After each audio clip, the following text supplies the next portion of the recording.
Hello, everyone, and welcome to a riveting next edition. Oh my God, it's Tammy too. Of This Week in Hospitality Marketing live show number 302.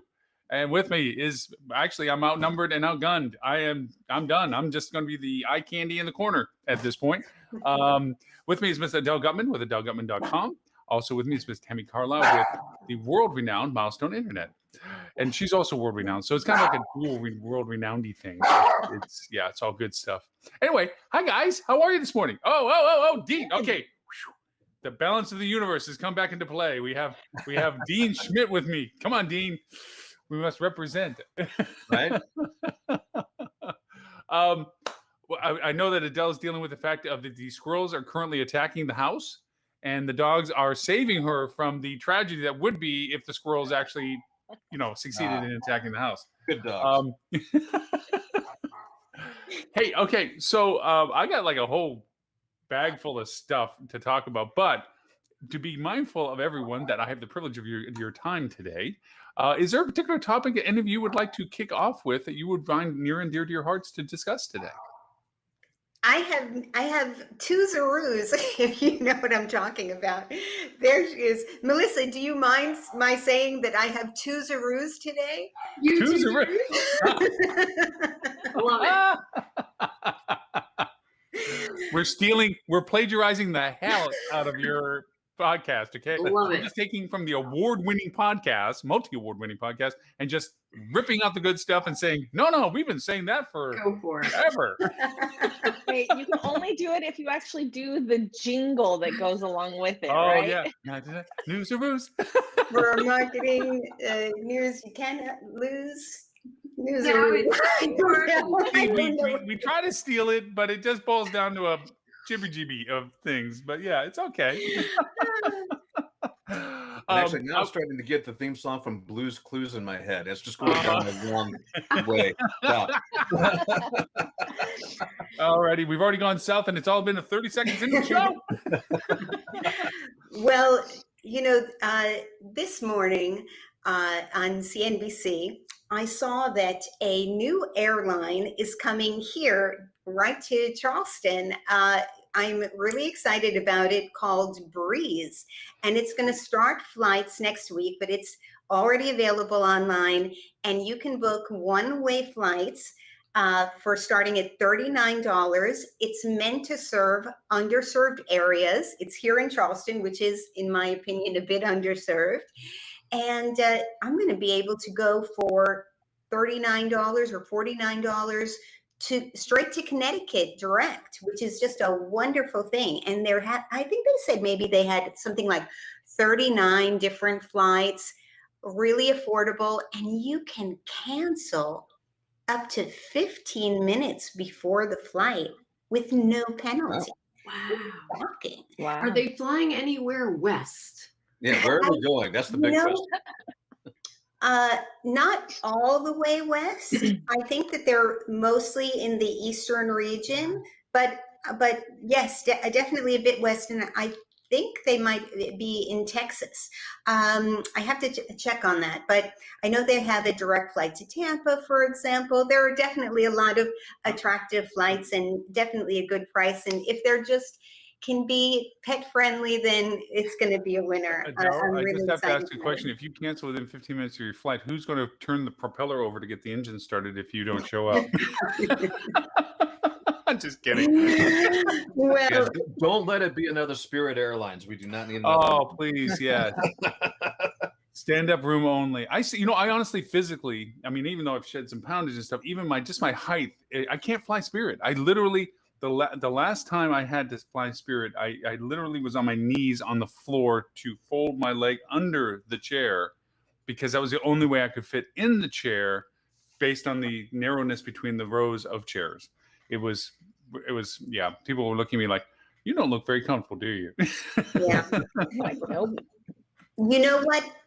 It really speaks to this ongoing conversation that we have about people cutting back and trying to be more economical, but economic cost control. I heard somebody say this. I wish I could remember who I'm stealing this line from, but you can't grow your revenue on cost control in the long Oh. run. You have to do on building customers and building products and experiences that people love. And we have just, I mean, I'm not the biggest person in the world, and I remember so often being so scrunched in, I could not move. And that might be okay for a 45-minute flight, but not for a long-term flight.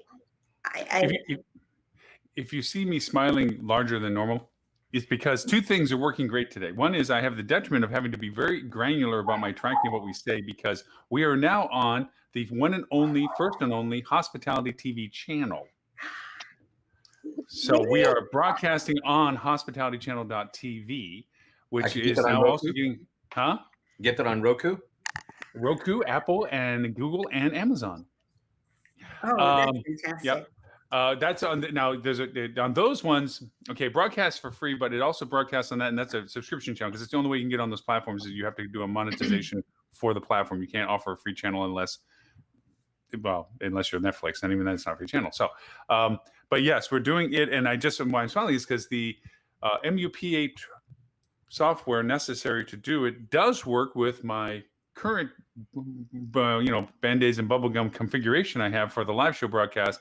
So I'm actually able to simulcast on it. So what I've done is taken all of our old shows this past year and have put into linear TV. Like if I want to put a commercial in here, milestone, for free, I'll just put it in. I don't care. And Fuel, like, hey, by the way, brought to you by Fuel. But and Adele, please, you do a little 30-second video. I'll drop it in. Thank you. Put my little World, spiel you in can it. I save wanted it. to help me develop. Yeah. And so I have them all dropping in so that I can put stuff into it. I can do a linear. I also have it on demand, which is what you get on Roku and all the rest of them. It's an on-demand pull. You pay and then you pull what shows you want. But right now, the linear version of it is just like a regular TV station. I have to plan out 7 days worth of programming, put in all the stuff. So right now, it's just running this year's live shows and podcasts, the video podcasts. And so I will be, if you want to, Melissa, I will be more than happy if you guys have put video content, the videography of your podcast, where you do the background with the little audio and make it a video. I'll put it in there if you want it in there. Adele, we got to do that for you. We got to get it hooked up to a platform called Headliner so that we can do those in. Dean, same thing. And we just start expanding the program. But literally, there is nobody else that has a hospitality TV channel. Well done. Congratulations, Laura. So we are in hospitality TV land. Now you can watch this 24/7. Yeah, if you want to go, if anybody has insomnia, by all means. I added up the amount of time just in the live show that we've been doing for all these years, and a month and a half, nonstop, 24/7. You could hear us talk. Wow. With no repeats. No repeats. Right? Now you have to figure out how to get the Clubhouse conversations in a video format. Okay, it's funny you bring that up. I asked the Clubhouse these past 2 sessions this week. I said, hey guys, how do you feel about me recording this? We have some gems of conversation. We have some great things that come from it that are just like, poof, you weren't there, you missed it. I got a mixed bag, and I'm going to keep asking because there's a couple of things. And Ed brought this up when he was talking, and I do believe that this is a part of the part. Some people are a little bit more candid, a little bit more open because they know who's in the room when they're talking, to know that maybe they, in confidence, they're just a little bit more free with their perspectives than if they thought it was being recorded and then able to be shared beyond that. So in his morning edition, I see that because he brings in some pretty heavy hitters into his room. And, they may loosen up in some of their dialogue. Talking to peers is the way they feel it because the room, whatever the size is. I don't know about my afternoon one. Afternoon, I get everybody from around the world. I mean, I'm getting people all over the place. Yeah. And I'm thinking it's not a big deal for them if they because I have to announce it. I have to say, hey, we're recording this. And if they're not happy with it. So every time somebody comes up on stage, you have to stop and ask them for permission to record. Yes. Yep. I have to make sure that everyone that contributes understands that this is a recorded session. And of course, I'm not charging for the content, so I'm not trying to monetize it, in the sense that it would go on the TV channel that's for free, that, hey guys, this is our great sessions we had this week in Clubhouse. It's kind of a great leaping stone because I'm off, the club that I'm offering that's a pay for service is an intermediary between the two, where people get this conversation on Clubhouse. But then if they really need expert opinion, but they don't need to hire a third party under contract, but they just need expert advice, expert insight, expert solutions. There's this Clubhouse I'm offering per month subscription. You can do it for a month, you can do it for 6 months, whatever, as long as you need that access. And so it's like a halfway point. So it's all kind of piecing a puzzle together for everybody. But yeah, I'd love to record the Clubhouse stuff. But I've been on a couple of ones that were recorded, and the way I knew it was recorded is it's in the title. It's the Right. title, and then it says recorded. And I did not hear anybody asking or talking about it being recorded or asking for permission during the thing. It just said it on the top, and that's how you knew. And it might be that's enough for that. But they did recommend, to your point, Melissa, that they say that if anytime you bring people up, you should remind them that they are in a recorded environment and that what they say will be shared in future tense. Possibly. Yeah. I mean, I know when we first got started and we did our first Clubhouse on Clubhouse podcast, Stuart was very clear that at that point, and maybe things have changed. I mean, it's been over a month now, so maybe things have loosened up a little bit, but he specifically said, like, we have to get consent from every person who speaks. They were very tight about it at the beginning. They used to have in their policy writings specifically that these are not recorded sessions and that you cannot, it would be in violation of privacy law that if you were to record it. They have changed their policy. I mean, if you look at the new, latest update, see what's going on, you read the policy, they did modify that it can be recorded with proper permission is the way they refer to it. Yeah, and I think too, it's different when it's, Melissa, like you guys pulling people, or like the ones that Lauren does where, he just randomly says, oh, Tammy's in the room, let me pull her up on stage. What? I've Good thing never I done was that half to you, paying Tammy, all the time. attention. Versus like if the 5 of us got on in a Clubhouse room, we know it's being recorded. You're not pulling additional people up on Right. stage, and maybe they aren't as overt about, hey, this is being recorded, hey, this is being recorded. Yeah. But I think you're spot on. I mean, yes, I I have mixed feelings. I mean, you're right. I think you get some more candid responses when people feel like it's here and it's gone. But I also know, like, especially with Ed's session, that's 5 a.m. my time. I'm Yeah. sorry.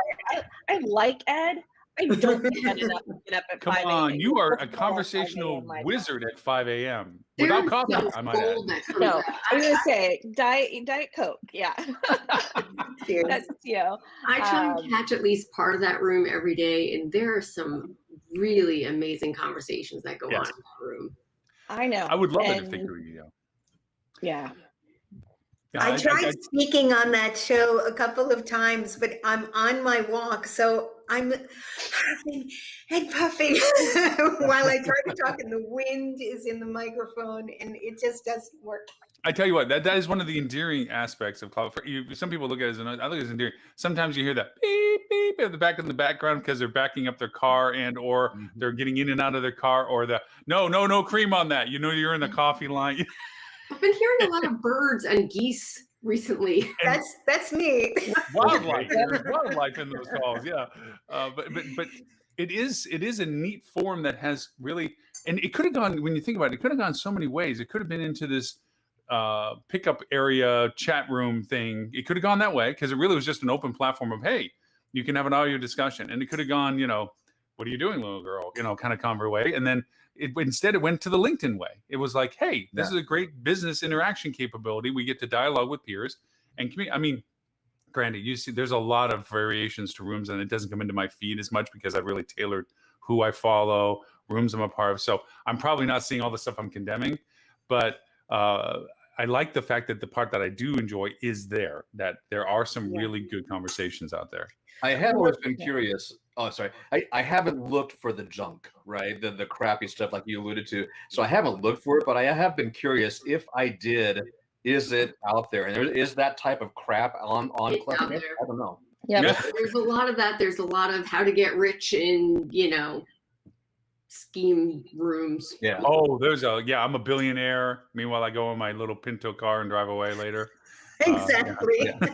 You How to go. make $1 million. But meanwhile, I don't know why I keep getting information on cryptocurrency, but Clubhouse thinks that apparently I need to invest in crypto.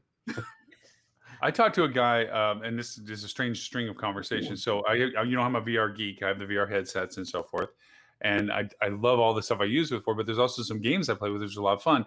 And those games are interactive where you're playing with teams of other people that you don't, that you randomly get to gather with and play this game with. And there's this one guy that I play with semi-regularly. When we see each other, we'll play together. And he's a cryptocurrency, just that's his thing. And he's talking back and forth. He was up 60, down 20, up 10, down 50.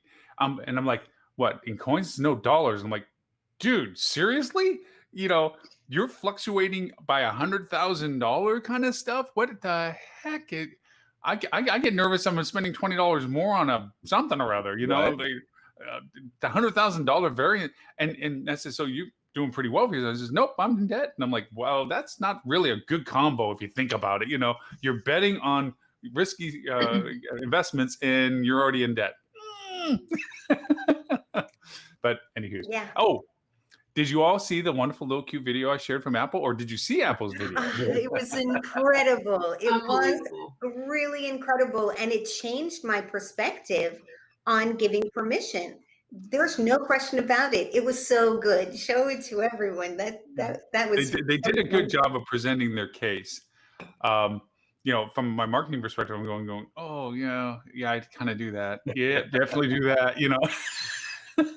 But for me personally, I think probably just a perspective of life right now is like, hey, if you're learning it from me, great. Here, matter of fact, I'll share it with here. Take it. I'm not thinking I'm doing anything that would be. I'm not so worried about it in that sense, but I do worry about the security issues of it. I don't want them to be able to. I mean, I use password software programs that are constantly reminding me that I reuse too many passwords, even though I have them behind a wall. Yep. Because So I'm lazy.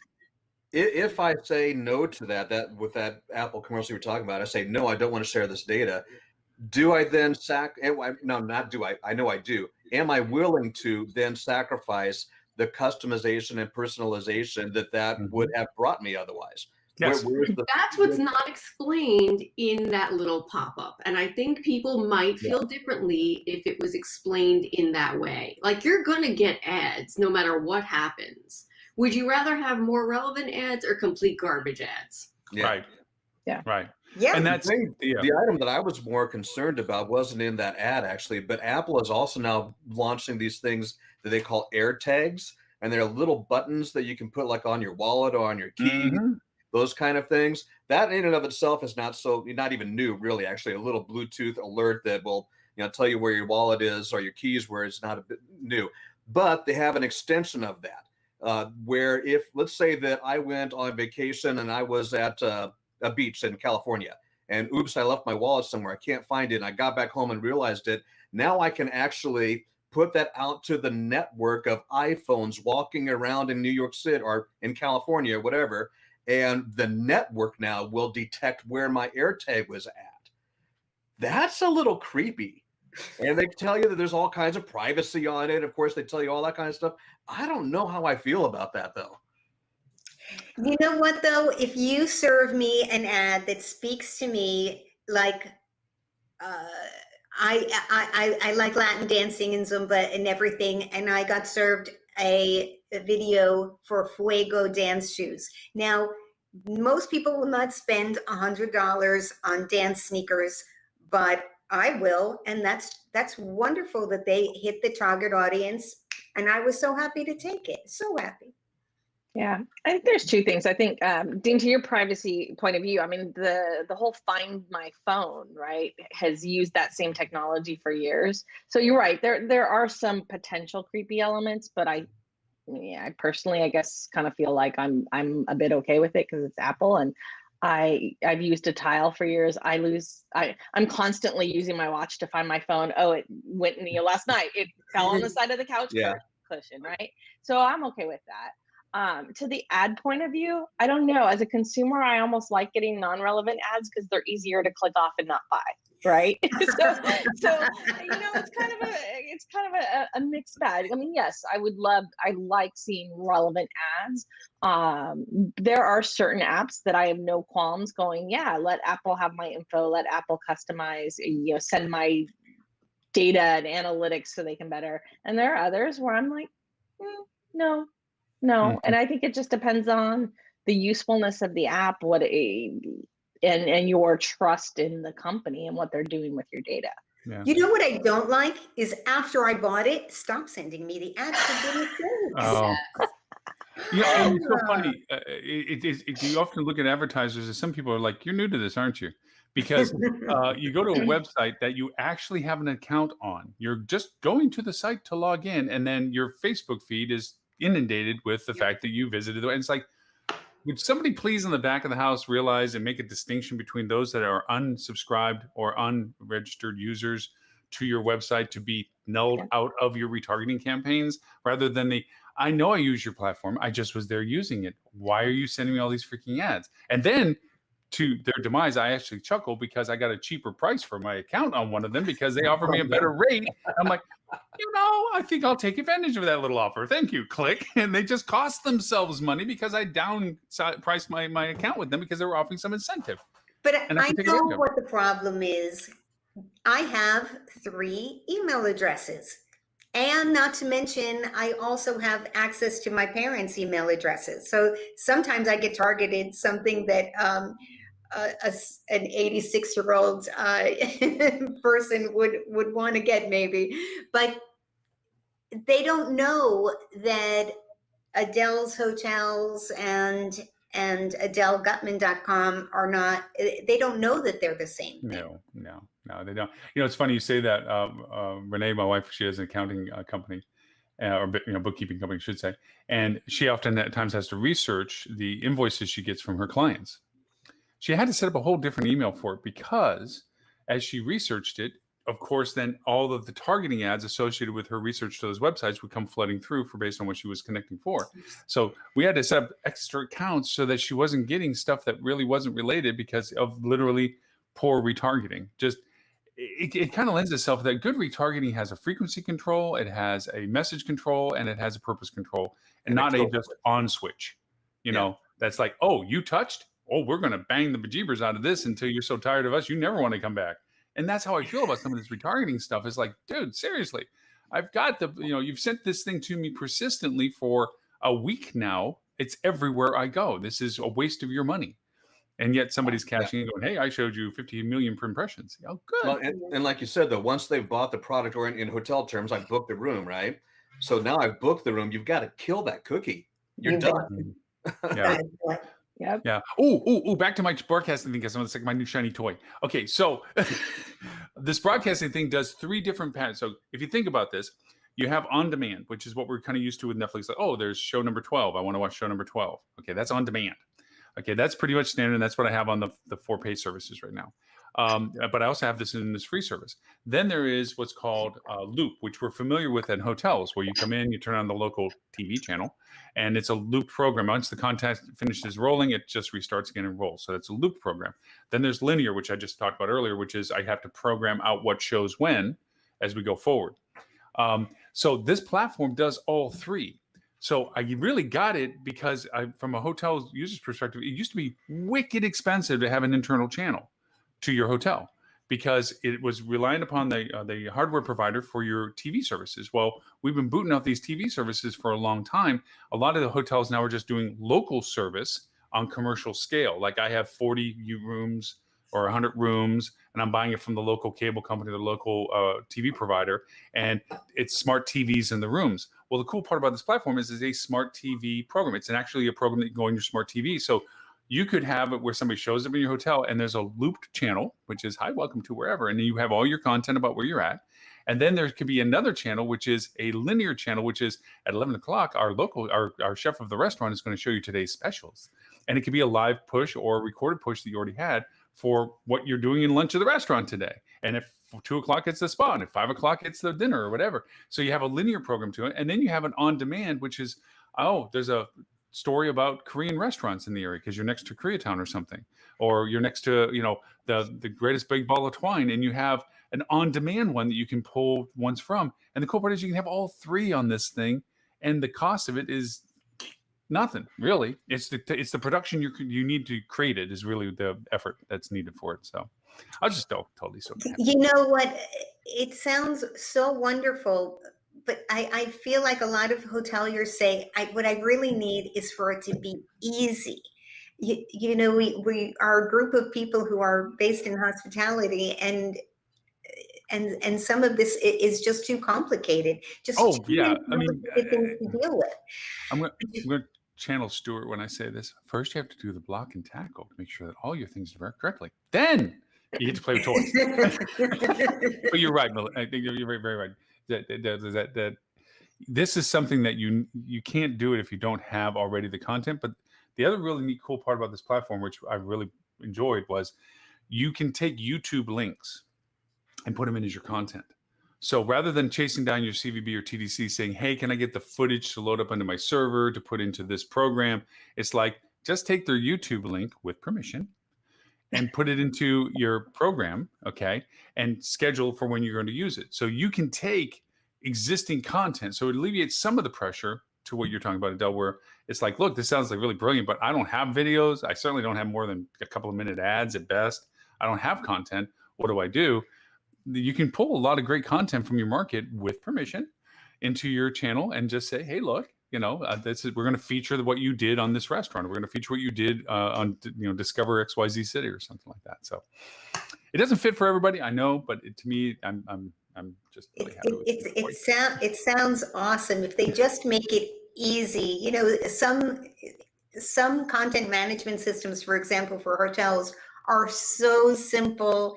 The minute you think of something, you can just put it in and it's done, and it's so intuitive. And other ones are so laborious. They must be designed that you have to hire somebody else to do it for you. I think everybody in the hospitality business is looking for a little more simplicity in everything, in all the tools. And we should be able to give it. I mean, we're living in the future. I'm ready. This is the bane of this now, is that I have to break down the timestamps correctly in our conversation, where before I could be general, like, within a couple of minutes of when we talked about something. Now I have to be specific, because when I do this on another platform, it breaks down in the subtexting exactly anchor points that I can pick and say, pick this anchor when we talked about this, when we talked about this. So if somebody was watching the video, they could just drop to that one. Now, YouTube already does it when you load up a video and you put the time sequence in. But again, being general was easy then. Now it's specific, where I can quote exactly what we're talking about at that time, and then they click on the button and it goes right to that time marker and plays the video from that point forward. So now I have to get better at my note taking, basically. Oh, no. That's homework. Oh my goodness. That's too laborious. I'm with you. I was doing it already. I was doing it already. You just didn't notice it, where I would do things like, I think around the 25-minute mark, we talked about this, and the 47-minute, we talked about this. I already did it. If you looked at the YouTube replays, when I reproduce it, the timestamps are in it. But it was general. With this one, it needs to be a little bit more exact. One of the requirements of this platform feeding up to these paid for platforms is, if somebody's going to pay a fee to watch these things, it has to be worthy of them paying, and it has to be accurate to what they're paying for. So it's just one of those things. Okay. You need an app for that. Yeah. I think I'm turning into hospitality broadcasting. I'm going to dump my clients and just get into broadcasting. Yeah. I added already up. I'm averaging 10 hours a week in broadcasting time between podcasts and everything. Yeah. Yeah. I'm like, dang, I'm broadcasting fool. And does that include Clubhouse? That's including Clubhouse. Yeah. Because I guess 4 plus this of 6 hours. They average at least an hour and a little bleed over, plus this, plus the podcast. And that's not including production time, because I have to post edit, and I take this recording and then I put in an intro, lower bar, thirds, closing, and then I re-push it up, and then distribution, multi-channel, and then I try to help Adele with her podcast, Dean's podcast, Holly's podcast, Lily's podcast. And that's not including those times. That's just actually being on talking is about 10 hours last week. I actually started tracking it, because I know it's on minimum 7 hours just in general time consumption. But last week was 10 hours because we ran over Clubhouse and stuff. I would definitely make more time for Clubhouse if there were more recorded sessions, because then I would feel like the reach afterwards would be more valuable. I will take that, because I am going to continue to ask, because I don't want to irritate people and make them not come because they think they're going to be recorded. But by the same token, there's a huge value to some of these conversations that you all have participated in. I mean, they've all been great conversations where it's like, shoot, if I put that in a bottle, I mean, we could put that out and say that was a great solution, or that was a great idea, Well, partnered with someone on making a Clubhouse session one time, and at the end of it, she said, "I really love it, but I felt like we were talking to other hospitality experts, not the hoteliers themselves in that session." But you could feel, at least if later on somebody who wanted to listen to that conversation were coming to it, it would be worth doing it. You know how it is. It does attract a lot of fellow consultants. Yeah. Melissa, I mean, or Tammy, I should say, do you guys see Clubhouse fitting into your market strategy of exposure or something, or is it just more of a personal interest category for most people right now? Are you, if you're talking about like from milestone standpoint, I Yeah, mean, do yeah, you I'm see trying it to as get a more involved market just from value? I think there's some. I definitely made some connections based on conversations on Clubhouse, but not like, oh, I closed $5 million in, hotel sales or anything like that, right? So, but it's definitely something. I mean, time out, and then also like how do we leverage content? So one of the things I've been trying to think of, and again, I haven't been as consistent in Clubhouse, like you, Lauren, are there every day, but Adele, like maybe an idea, like you partnered with that person, you had this great conversation. I don't know if there is, even if it's like you two record it because to have, maybe not to share, but then can you distill that information into an article or a post on LinkedIn, right? An article on LinkedIn about, hey, we recently did this Clubhouse topic on, I'll speak to you, Adele, reputation management. And here were 5 ideas that came out of that session. So I've been trying to play with how to do stuff, stuff like that. But again, I haven't been as consistent as I would like to be in joining the conversations or having them. But I think that's one way to, how do we take that information and distill it out there? Because I know there's that whole, fear of missing out, right? And like I said, I would love to join Ed's Clubhouse, like just to listen, because he has had some heavy hitters. I just know me, 5 a.m., because that means I have to be up before 5 a.m. is just a stretch. I'm not there. If it was an hour later, and I get why it's not, like, I'm not asking him to move it for me, like, hello, I'm not that egocentric. But Ed would. but I would Ed would be like, "Hey, move the show for me." Well, of course, Ed would. I am not Ed. But but if there was some kind of a occasional recap, especially when there was a really, Lauren, you did the one, I think it was a week ago. My weeks are melding on video tools and video things, like taking that and packaging something that's like a LinkedIn post or article or somewhere. I think there's some value to that, and might actually open up people to then want to come in. Oh, wow, this is great content. Yeah. I need to get on Clubhouse more often. Well, that's where the but recording would be useful too, because you can say, here's what we talked about, here's the recording, and you can post that somewhere. Yep. You know what? It's a great opportunity for a journalist to get in on some of these Clubhouse things and just report about it, maybe without mentioning the audience's names or Right. something. Maybe there's some discretion that's required there. But HSMAI, after all, they have those roundtable discussions. And when they share, they say maybe who was at the meeting, but they don't say who said what. Right. In the actual article, because that's meant to be a little more discreet.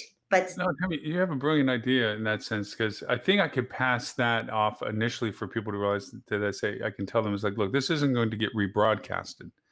We're recording this for the ability to make sure we don't miss any great points that can be shared in written format, and see if that flies easier for some people. On the, we don't want to miss the great dialogue, because we know that a lot of people really look back on the conversation that day and go, wow, there was some really good stuff. And they may not remember the nuances of it, because I get a lot of LinkedIn comments afterwards of, hey, Lauren, you mentioned this, or Lauren, you had talked about this. And it's scary about the people that you don't really think are paying attention are, because I made a comment once. Actually, no, Steph, the girl that came in, Stephanie Mayo, who joins me a lot. She always says, hey, Lauren, you always post the link for that on your LinkedIn. So if anybody needs to go over and join the next one because we're having problems with people knowing that the show is running, they can just join your LinkedIn. I had like 40 people trying to get on LinkedIn with me, and I'm like, who the hell are these people? Because it just because I'm a little restricted as to who I join on LinkedIn compared to Facebook, where it's like, oh, you're breathing, sure, hell, like different platform. There's a term for that, but I won't use it now.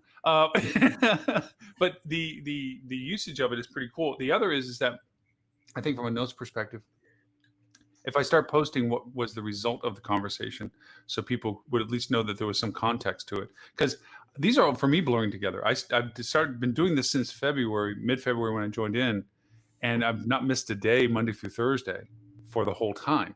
So if you just start adding up the numbers, this is 70 or 80 that we've done so far, of these things, and they're an hour long, and you don't know which way. You open the door saying, "Hi, welcome, we're doing this," and then you don't know where it's going to go. You have an idea, kind of like the show here. It's like, hey, I got an idea of something we want to talk about, but then where does it go? I don't know. We'll go down the rabbit hole, which makes that kind of show easy to do. But yeah, there's been some really good content or conversations. Recently, it's been about restaurants. I got to be honest with you. Most of our conversations have been really focused on restaurants these days, mainly because of Chris coming in and stuff like that. But it's interesting the lack of discussion we have about a very strong component of our industry that really is an integral part of most of our hotel operations anyway.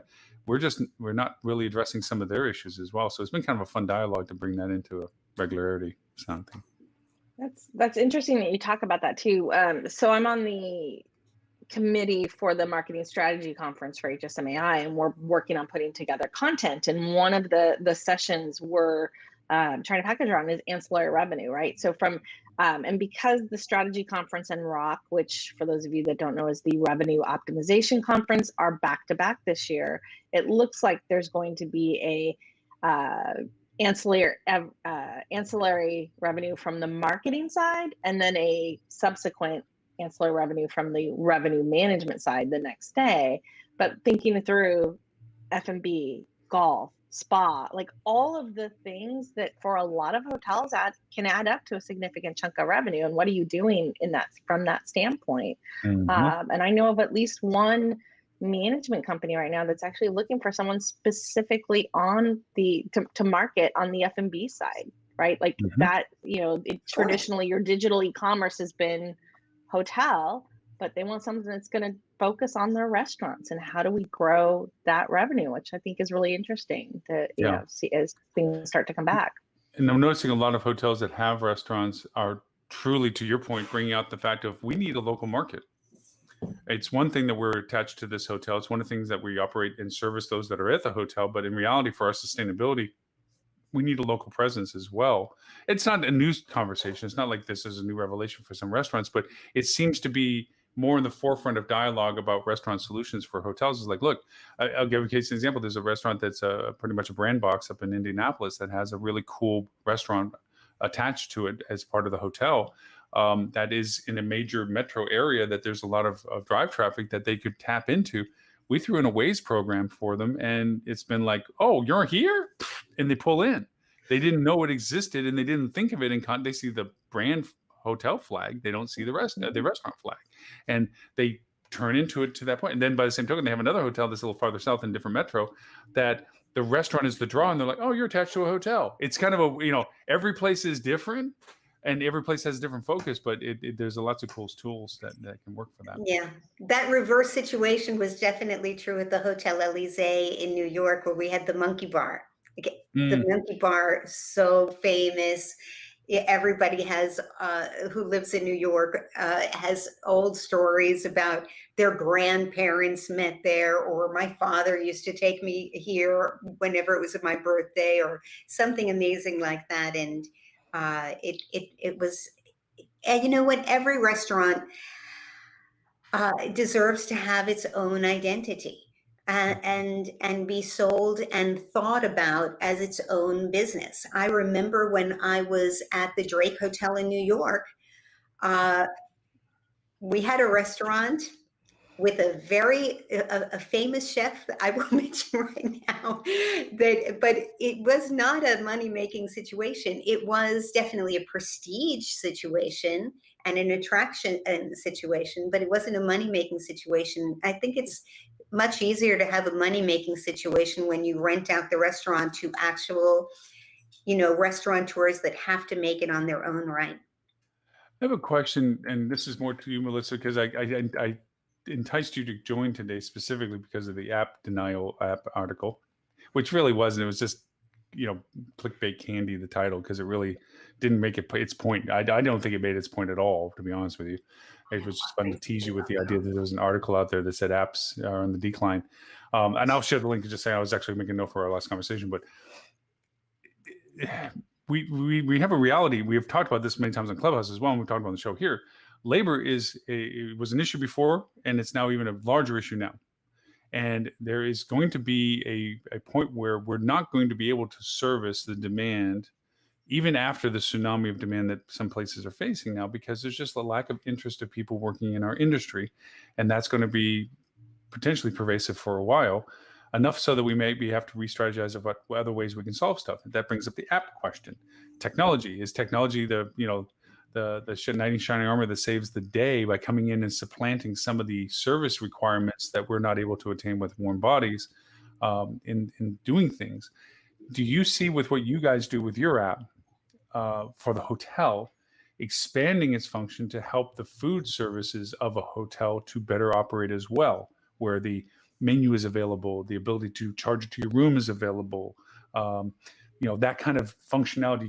Are you guys putting that on a roadmap of consideration, or is this just we'll see it if we think we need it, or how you guys are looking at something like that?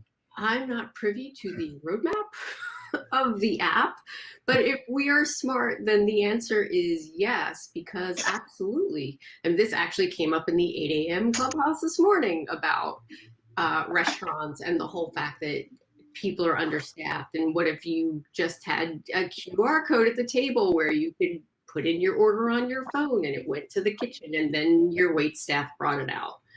Absolutely. Why wouldn't you do that? I begged for that feature in our hotels because we had the rooftop bars. And you know what? If it's wide, if it's busy, if there are like different levels and different areas for people to go to, it's hard to have human eyeballs at every single place.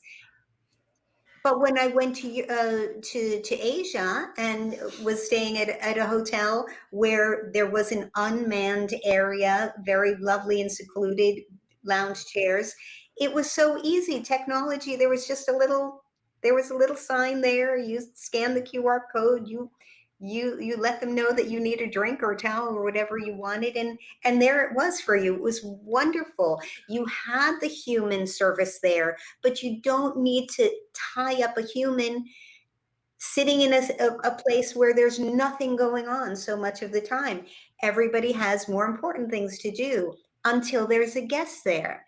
And then please, it's such a wonderful thing to be able to know that you need to go to table 39, which is up the stairs around the corner and a little nook. Well, we've all been through Go ahead, Dean. I'm sorry. There used to be an old restaurant here in Norfolk, Nebraska, where I lived. It was called the Double K Restaurant, and it was a very novelty thing back in the time, where you would go there and you sat in your booths, and each booth had a telephone receiver on it, and that phone only went to one place. You couldn't dial out anywhere; just went back to the kitchen. And so you had your menu, and when you were ready to order, you just picked up that receiver and placed your order. No waiter or waitress ever came by your table except for to deliver the food. So that was kind of a low-tech version of doing the same thing. We've all been to LaGuardia when they made the revamp, and you had the tables that had the tablets, which we all know you don't want to invest in hardware because it's so much expensive to maintain because people beat the bejeebers out of it. But to your thought process, that was a technology solution for a scalability issue. When they spread out the seating capacity of their food operations, it made it logistically difficult for servers to actually facilitate the constant communication necessary to a table. Hi, the welcoming. I mean, you have 5 points of contact for a restaurant, for a table in general. First contact is meet and greet. Second is initial acquisition of beverages or starting point. Third is the menu reservation or the menu selection process. Fourth is delivery. And fifth is conclusion. Basic 5 that you run with the table. So you can expand on those more and on, but that's basic core to it. So if you can reduce the frequency of connection to the table, where you're reducing it down to 2 or 3 of those, 2 being the primary one that LaGuardia did, which is delivery of food and beverage. That's it. Because everything else was facilitated by, there's no Greek requirement. It's a matter of functionality of this is what I want. And then you had the follow-up of, payment, which is also handled at that tablet point. I don't think in some ways some restaurants need to go that direction, because, and this breaks down to a little bit too, we've taken what we do for restaurants and said that it has to work in every condition. That a Chili's, because I like picking on them, is just the same as going to a high-end restaurant where you're looking for the engagement of service. Chili's is a function. The beer's cold, the food is averagely tasty, and the bill comes easy at the end. And they recognize it to a certain degree because they put that little dinky thing in the table that says if you want to serve, you can hit the little button. Doesn't ever work, which is the fall down. But you can bang that like a monkey, and it never doesn't work. But the idea of it was good, and that was, look, I can let the server know when there's something needed rather than the catching the eye contact or whatever. And we've also talked about the fact that there's other things that we can do technology-wise that will improve the engagement. There's 2 fail points for every server. There's the delay in greet, and there's the delay in conclusion of service. Those are the 2 most critical. And the delay in service is the one that hurts the server the worst, because they could have done very good up to the point of where they were not there at the time that the person needed to leave. And that's the thing they remember most when they're writing the tip. So if you can expedite that, like we were talking about the tabbed out platform that I was talking about, where you can identify that you use that platform, your method of payment is already included in it. You can literally see your tab, and you choose when you go to leave. You can choose and tip and be done and walk out, and the server knows that you didn't walk out because it pings them, letting them know that, hey, that person paid. We're good. Don't chase them down the street, okay? And it makes it efficient to also splitting the bill with people and all this other stuff. So technology can help with these points of contact for the type of business the restaurant may be doing. Nothing replaces an acknowledgement of a bartender to a restaurant or a bar that you've gone to at a time that you're just like coming in and they just like, hey, Lauren, Norm. Yeah, you know what? I've seen so many servers crying in the bathroom. It's a terrible, terrible thing to witness. I've been in hotel restaurants where the server is crying to me that over and over again, she keeps telling them that things need to change, and she has people angry at them all the time. And why don't they make things easier for the servers to actually do a good job? It is so painful. They want to do the right thing, but we don't give them the tools to be successful. And technology tools are so important.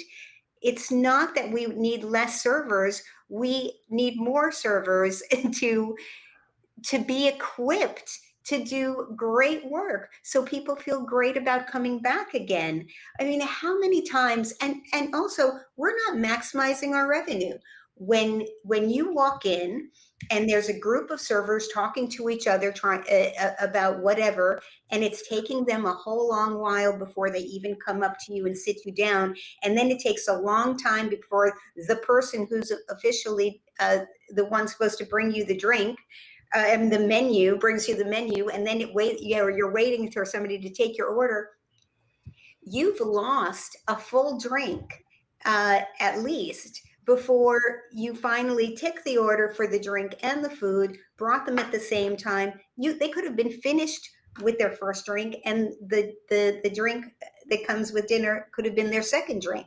Mm-hmm. You would have seen the glass emptying and brought a second drink or a third drink at this point before they left. But by the time you came, they've already almost finished their meal, so they're not going to order another glass of wine. But it's giving them the time to be able to do that, because I mean, for me, I drink iced tea like I have a hole in my leg or something. I'm like, as soon as they give me the tea, I'm finishing before they even finish giving the drinks to the rest of the people, and they're like, oh, you're thirsty, aren't you? And it's like, yep. I said, it might be a recommendation you just leave a pitcher, because I want to bug the bejeebers out of you the entire time you're here. And they end up doing like, boom, here's a pitcher. It's like that. I tip them because it's like, look, I'm looking to the fact that I don't want to have to be constantly looking for tea. That's my thing. I love iced tea. But Dean, I think I've shared this with you when we were in Shanghai. I don't think you went to the restaurant with me when I did this, but there was a restaurant I went to in Shanghai that there was nobody there. I mean, literally, WeChat handled everything. I went in and ordered before I got there. Actually, I got directions and got a ride all on WeChat, and then I got there. I ordered on WeChat. I sat down where I was supposed to sit down. My order came up, and the little conveyor belt was in a U shape through the place. My food came up and told me what bin was out. Took it out, ate it, didn't finish it, paid for it, and left. And not seeing a single person. There was not a person in there. The only people in there that were working that were human was in the back where they're probably microwaving the food and putting it in a plate. No, but it was that efficiency that the restaurant was for. I don't want that if I'm going out with friends and I want to, because we talked about this, and it goes to the hotels as well. It's about the story. It's about why you were there. There's a functional requirement of our industry. And then there's the story of our industry, of where I stayed, what I did, what I enjoyed, what I participated in, that requires service. But there should be some technology that helps augment some of that a little bit. Yeah. And people are also, for some reason, a lot of places are still having their servers actually deliver the food to the table. Sometimes when they would have made things more expedient, easier, more convenient, less friction points. I can't even speak today. If they just had runners putting it out faster.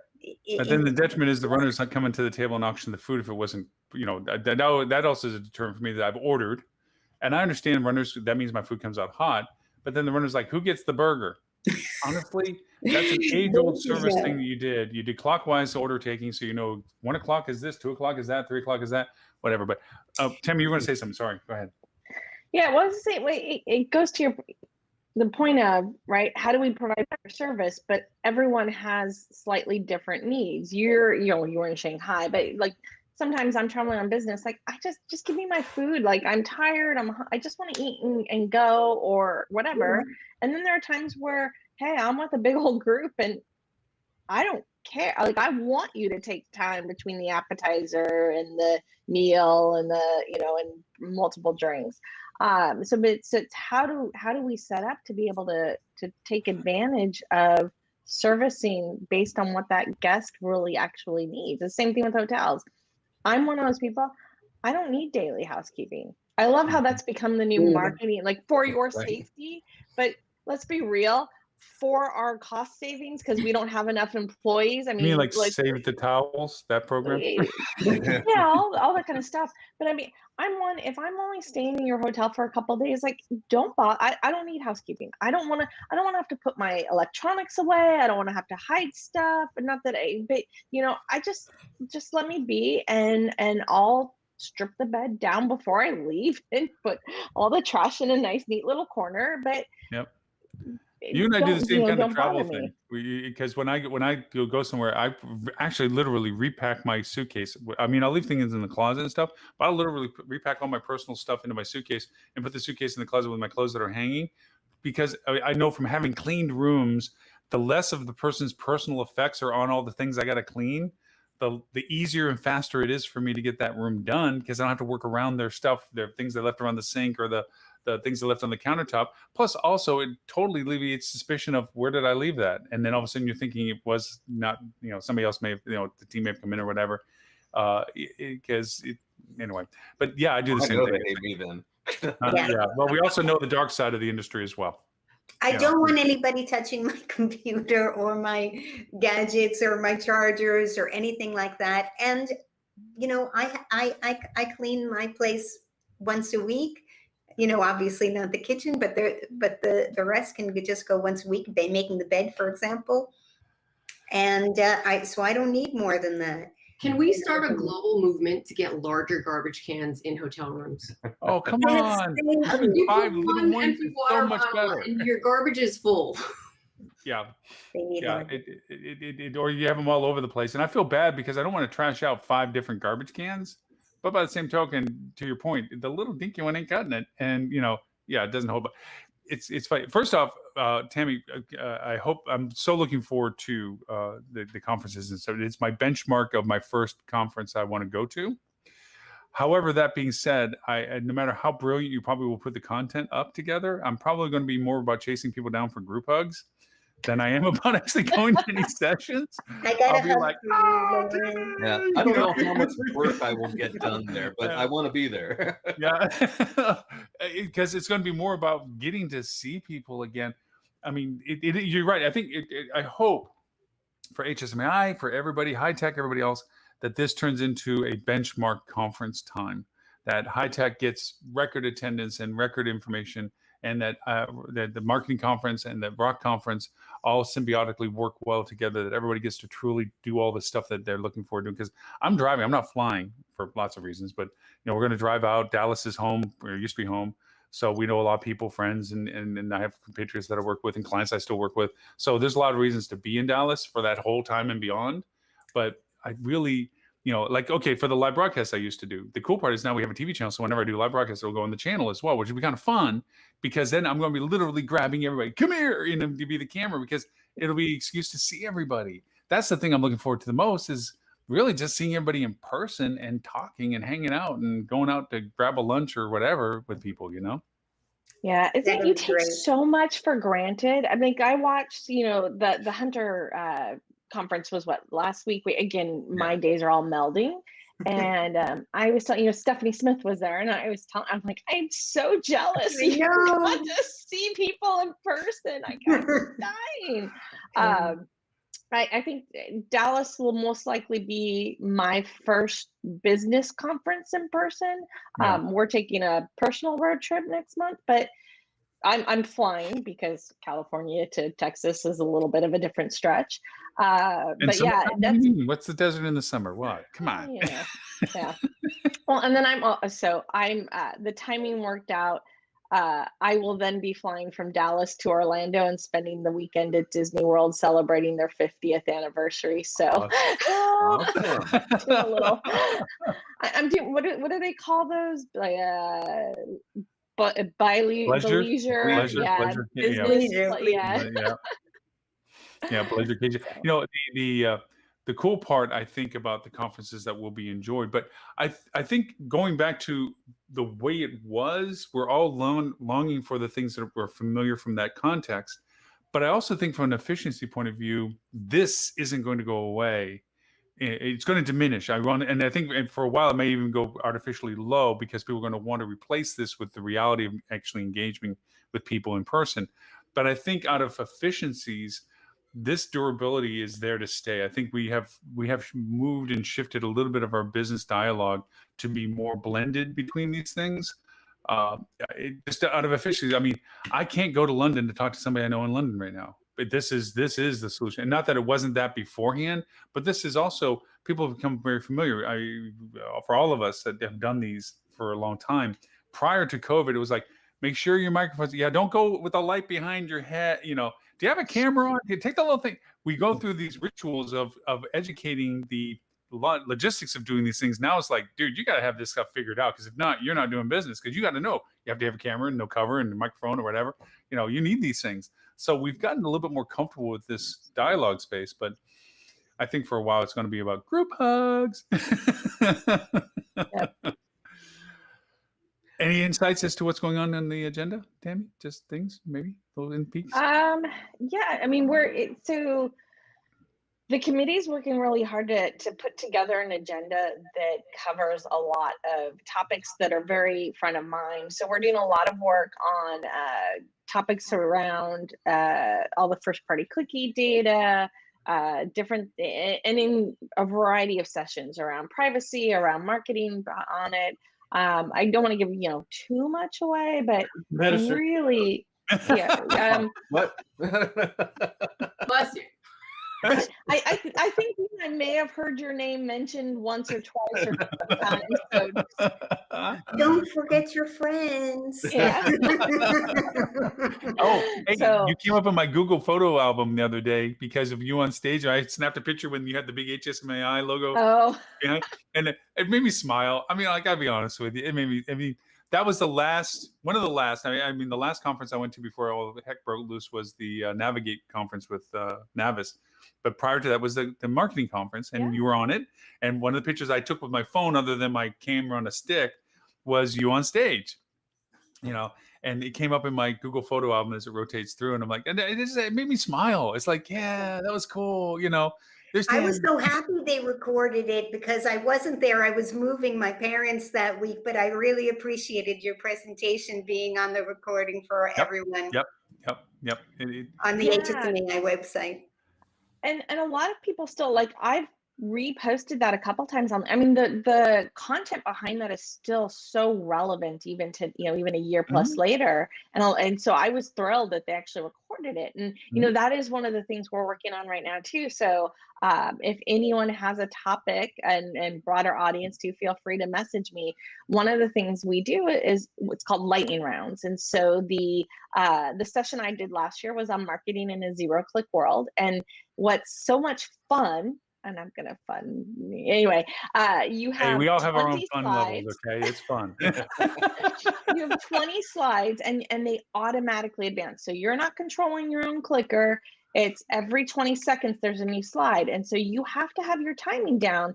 But it's great for a topic to really kind of hone in quickly on a subject, and you're only speaking for 6 minutes and 40 seconds. So, you know, it's not where you're prepping for an hour-long presentation or anything But along it's the those hardest lines. presentation you put It is the together. hardest. It is the hardest. It is the You hard. have to practice and practice and practice. I've never worked so hard for a Well, presentation. okay. I know. I told you this already, Tammy, but I cheated when I did mine. Because I couldn't fit my, me talking with a time frame. So just How I don't know how that surprising. works. So what I did was I put a sneaky progress bar on the bottom of the screen that would go along. That was my timer to how much time I have for it, and then I modified the time per slide that I wanted to talk. It still was in 6 minutes, but each slide had a different time amount because I could change the time sequence of the slide before transition, and then I could see how long I was going with it, so I knew I didn't overstep the slide. So Yeah. That's like Captain Kirk cheating. Kobayashi Maru, man. But you know, the way that presentation is supposed to be is that it's 20 images. And a lot of times you'll still get see people with all the crammed in bullet points and everything. And I don't think that that's the point of the 2020. And The point of the 2020 version, is fun picture that kind of anchors what the person is saying, not writes down what the person is saying. Yeah, the best presentations are the ones that if you're given the slide deck, you don't know the presentation. Yes. Right. Absolutely. Yes. The visualization is That's the way an it should be. augmentation of the discussion. Not because Unfortunately, when you start doing bullet points and stuff, you're competing with the audience as to how fast you read it versus how fast they read it. Yeah. And they're distracted because they're wanting to see what you're talking about and stop listening to you. But if you have that, because some of the presentations that I love, I go to look at the deck that they shared, and it's like picture of a puppy, picture of an animal. And I'm like, Yep, I had a picture of a puppy. Of no use. yeah, it's a whole different context to it. But that's the cool part about it is good presentations like that. To your point, Adele, is like images are an augmentation to the discussion. The discussion is at a pace. But I thought you knocked it out of the park, Tammy. Yeah, and I told you that before. I keep telling you guys like that. I think taking such an item as that and saying I have 6 minutes to make it clear. It's like explain the universe. Give 2 examples. And you have 6 minutes. You know, it's funny. You and Adele, to your point, hardest presentation I've ever prepped for. Right? I mean, it partially because I have a little bit of Lauren in me, and I tend to be a bit long-winded and just kind of go with the flow. And so, but you have to be on par, and you didn't cheat, Lauren. Like I was even told, like, oh, you could do the same slide twice, so you have 40 seconds. Like there were things you could do, but you have 6 minutes and 40 seconds total. And I will tell you that, like the night before, I mean, I won top 25 that year.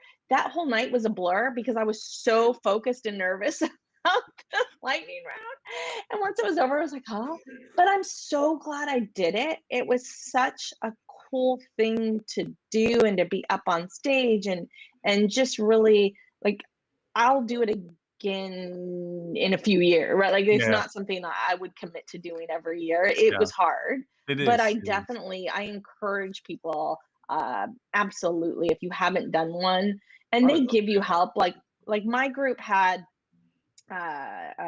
we had a mentor, that someone that's done them several times and really was so invaluable. I had Kelly McGuire, it's so invaluable as far as guidance and advice, and just little tricks and nuggets to make it so that it was a good presentation. And she was really good about, because I don't know about you guys, but sometimes you've talked about a topic for so long that it's so second nature to you. And I still remember going through my first draft with her and her being like, okay, this is great, but what is this piece? And so really worked with me to more powerfully tell the story to an audience that may not have understood the concepts. You all get what schema is and kind of some of the basics behind the presentation, but for people who didn't, like really understanding that and how important it is to us as marketers.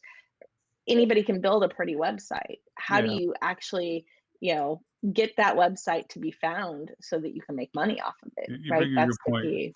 For me, I use the power of passion and fire hose.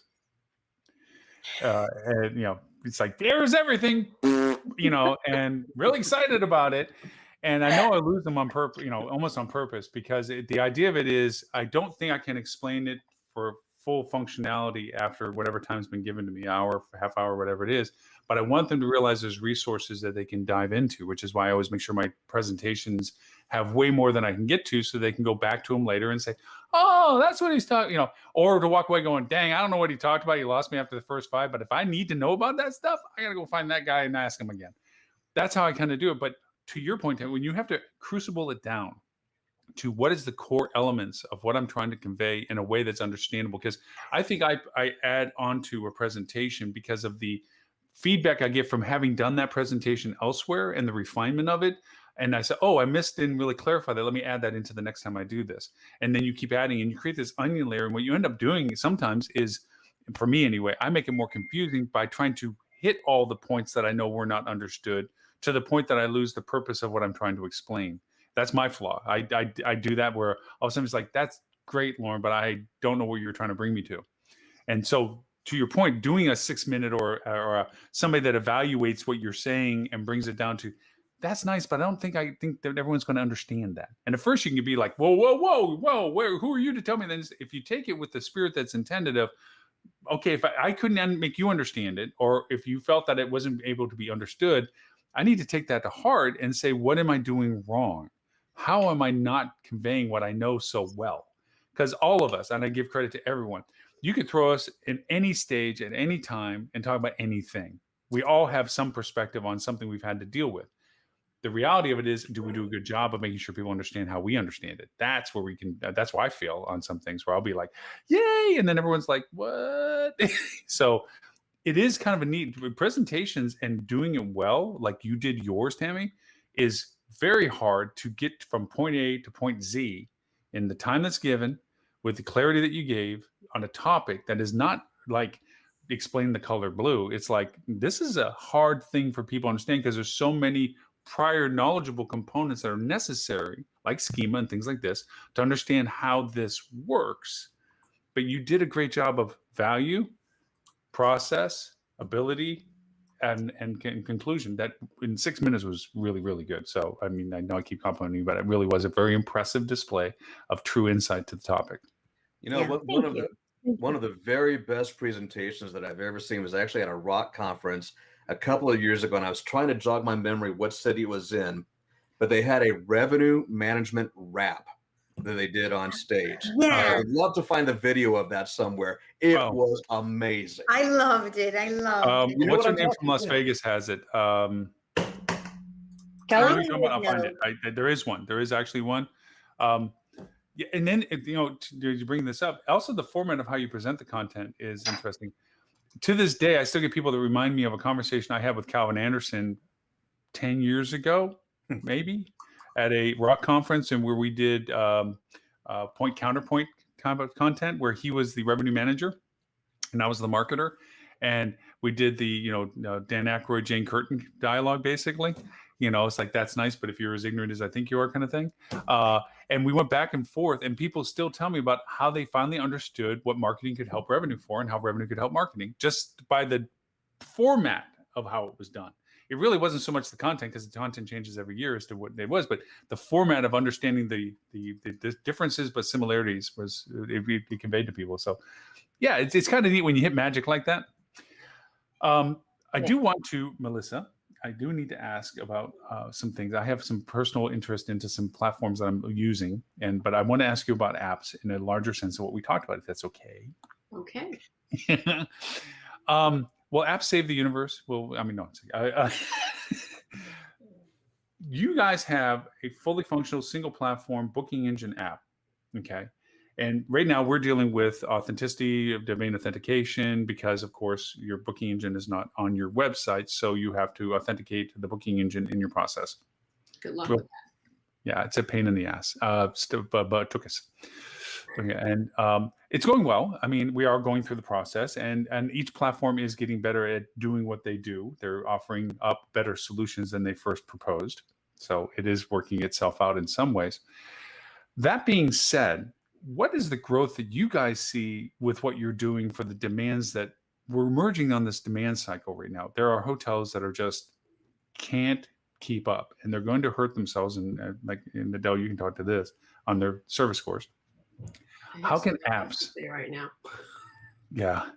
Is there any tech solution that you guys see that you're, like I said, you're saying you're not privy to the roadmap of how the app is going to develop, but obviously from a dialogue perspective, you have a working, functioning, usable program right now that can be attached to, it can be added to, it can be doing things to. Do you guys see that? I mean, I know we talk about restaurants and stuff, and that's one thing, but in general, is there things that you guys are looking at the app expanding its capabilities of doing that you can share? This is what I will tell you about what I know versus what I don't know. Mhm. I know that the clients that are using our app are honestly doing a piss poor way of using the app. It's barely being promoted. And in spite of that, we're still getting downloads, check-ins, checkouts, and a poop load of revenue being booked through the app. I like poop load. I like that. I'm going to take that one. Including Poop additional load. services. So not just rooms, but add-ons. Mm.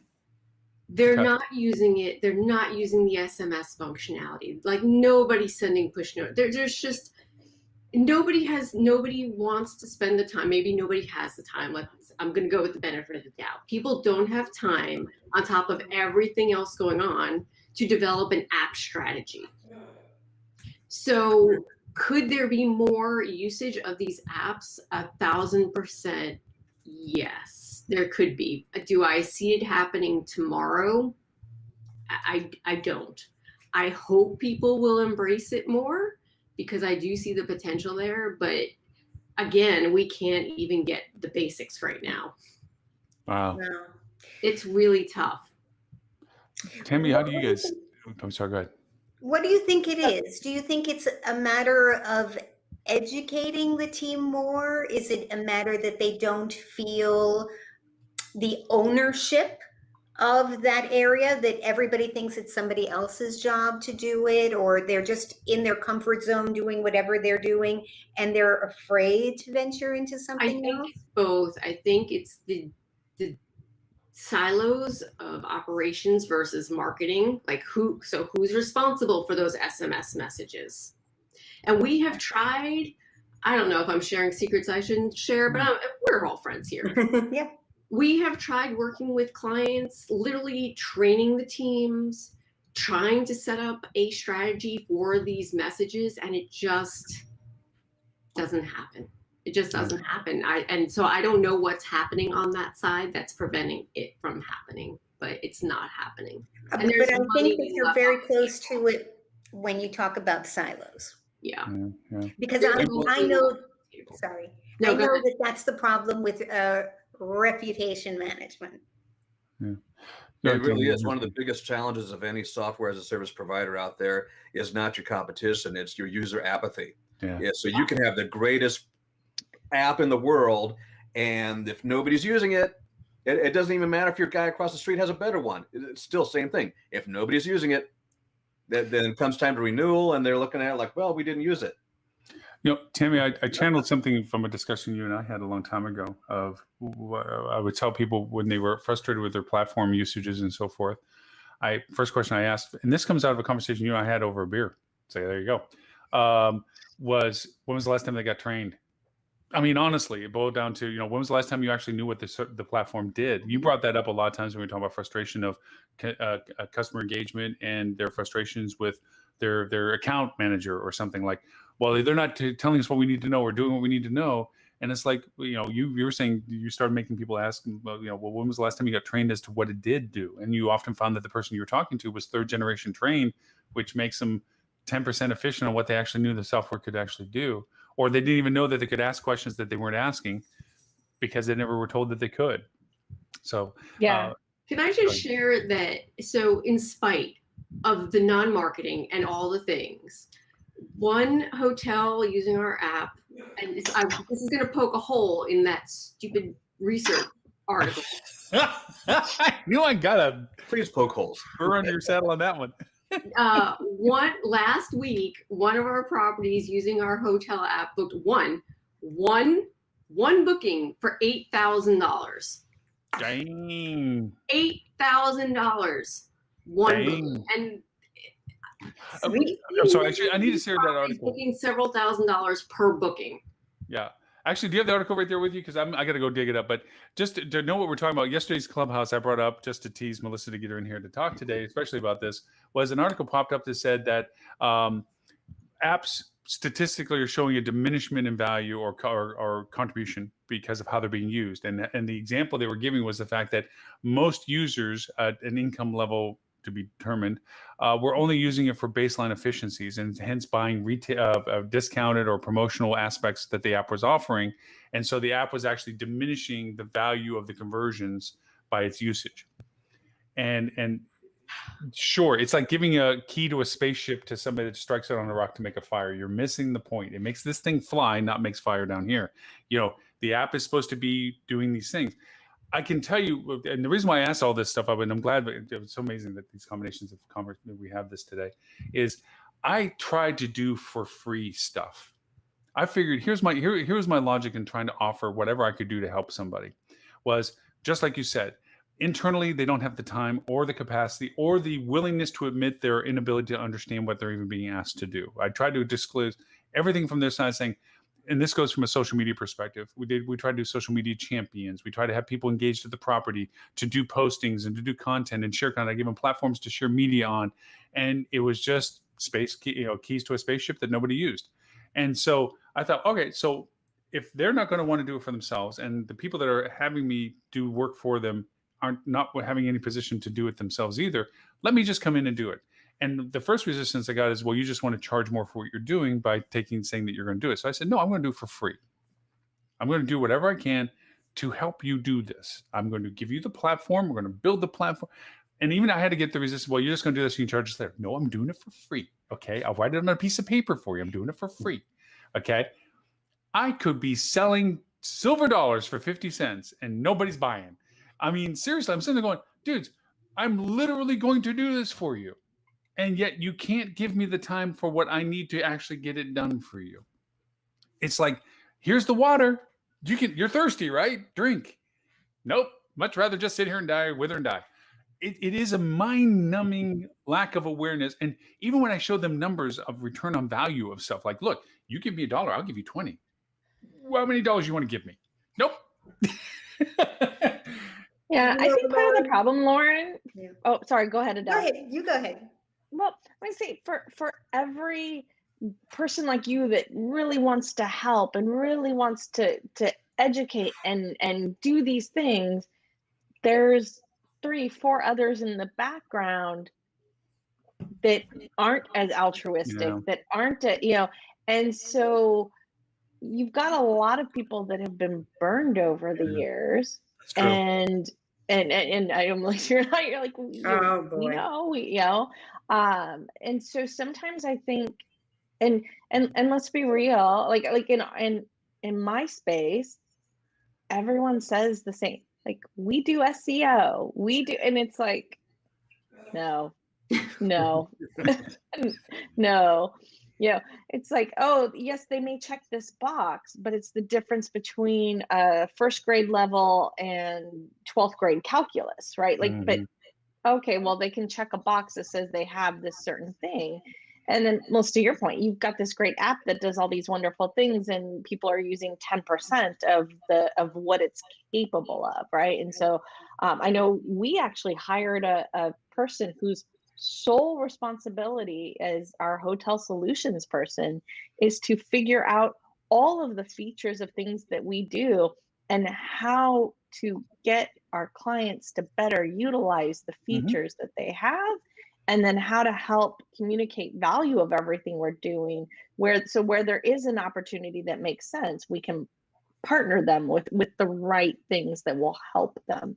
And you're right, we don't have a mobile app, we don't have any intention of having a mobile app, but we do progressive web app as part of site build.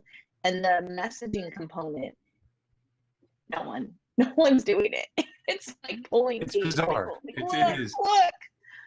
Yeah. I And can't it's such tell a you how useful many- function too. I mean, anything that we do with bots, we have an SMS component to it, and it is used. And the part that we end up getting caught on is that we end up having to fill the gap of what they didn't do for themselves. We have to go in and create the supplement. We actually end up having to be the dialogue. You know, it's like, guys, these people are talking to you on this platform that you wanted, that you thought was all clean, whiz bingy. And yes, it is, because we told you it was, but you're not doing what you said you're going to do with it. We're the ones having to answer this dialogue. We're the ones having to. So then we started creating logic strings for them to be automated in some dialogue on some things on a level one basis. And then all of a sudden they go over and they get all this business, and they have gotten business from it. And they're like, well, what do we have to do? Okay, now that you're paying attention, this is what you need to do, you know, and participate in it. But it is amazing how you do offer them the keys. And I'm so happy you guys are, I think I was calling it client advocacy, but I'm glad you guys have really done that, because that to me is such a critical component of client fatigue. They're so familiar, having worked with you, they lose track of why they're with you. And it's good that somebody goes in and says, hey, look, you're not using some of this stuff, and we have this, and you're paying for it, and you can use it. You're just not using it, and you need to do this kind of stuff. And my analogy to what you say is like a car driver. Yes, you can drive a car. Can you drive a car in an Indianapolis 500 race? Nope. But if you're a driver, you can say that, just like you said with SEO. Oh, I do SEO. Yeah, but it's not like driving a race car. You know, it's not the same thing. It's a little different driving, a little different skill set needed for doing what we do. So, yeah, it's well. Now that we solved world peace, I really think though it presents a case for why hotel owners and hotel general managers need to have some skin in the game of the whole sales, marketing, revenue, guest experience arena, because for the full potential of revenue generation to happen, they need to be leading the way, saying, yes, I want you to own this. I want you to, don't just stay in your job is not this series of tasks. The owner of the Library Hotel Collection didn't tell me your job is to go knock on doors or to create advertisements. He just says you're responsible for the financial health of the company and feel as though you own it and do what needs to be done. And for that reason, every company that we worked with almost is at one point or another saying, wow, your guys are really super users of our product. Like, you know, stuff about how to make something happen on our product that if I called customer support, they couldn't even tell me how to do. Because when we had something we wanted to get done, we owned it, we huddled about it. How are we going to use this system to DIY all the fancy things that the big companies are doing, that they're creating their own technology, and we can't do that. But we're going to DIY that concept using the tools that we have. And it just makes such a huge difference. I've heard it so many times about our team, because everybody owned it and knew that whatever it takes, we're going to find a way of presenting our material creatively. There's something missing, because people are like, this is what I do. I wake up in the morning and then I go to the office. I do this, this, and this. And and the only thing that they maybe want to do is occasionally buy something, but not necessarily do something different, because their list of tasks has been pre-designated. But you know what? We have to break away from that. We have to actually innovate. And you'll find yourself 5 years from now doing completely different things than we're doing today, even 1 year from now. If you just keep an open mind to how can we grow a little bit every day and do things different. And it's amazing how budget restrictions always come into play with that, even when it's the most sensible thing in the world. Like Lauren was saying earlier, I'm going to sell you a silver dollar for 50 cents. And people still go, no, couldn't do it. And I use, because I do MetaSearch, I use the example of MetaSearch for a lot of examples that if you have a 12% cost of sale on something, but it has a limited budget, and you're setting that off to instead take it at a 15% cost of sale, why would you do that? Right? You're just, I'm going to shut this off. I'm going to take the more expensive one. I'll shut this up because you don't. But people have budgets, right? You have things that you have to work around. I wish we did, and wish it could be uncapped. It should be uncapped, but it's not. It's just the reality that we have to work with. You know, I had that happen, that many times people would come to me and they would say, I'll give you this free for a year. We'll give you all the equipment. We'll give you the training. There's not going to be any cost to you for a whole year. And then, we'll discuss after that if you want to keep it or not, just so that they can say that we implemented it and what the response was from our guests and how we enjoyed it. Case study. Yeah. And yet people, general managers just said, I don't have time to deal with this. Right. I think it goes to Tammy's skepticism point that they've been burned enough with the bait and switch or the lead, thing of dependency and all this, and people do get negative to it. So I'm a little distracted because I'm sure, like all pet owners, I'm well trained, and my dog has an Appa watch, which is reminding him that Daddy gives him a cookie about now. And I did, but he's thinking because I gave it to him in a different way, like it was in my pocket, there must be more there. So it's more of these, no, there's no more right now. But yes, I'm very well trained. I made sure I had a cookie for him so I wouldn't be missing the time schedule. His Appa watch was going off. I've got this one that I have to keep in my office during these events because if I don't, she opens up the door and lets herself in.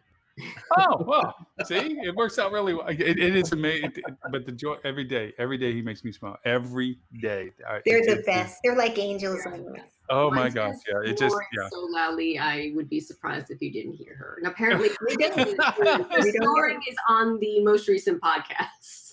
Yeah, it is one of those things where it's like, it was funny when we first got him. I had a rule with dogs that I've had in the past. It's like never on the bed, never in bed. Yeah, okay, that lasted not even a day. It's like, well, yeah, for dogs, no, but not Edison. Edison gets to go on the bed, and then, of course, he wants to make sure that he always sleeps horizontal. So maximum space. But you can't deny the puppy cuddles. I'm sorry. There's just something about puppy cuddles. You know what? It's okay. It's all good.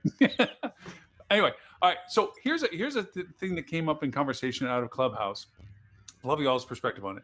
So I was with HSMAI on Tuesday. They do a live weekly thing now, which is pretty cool.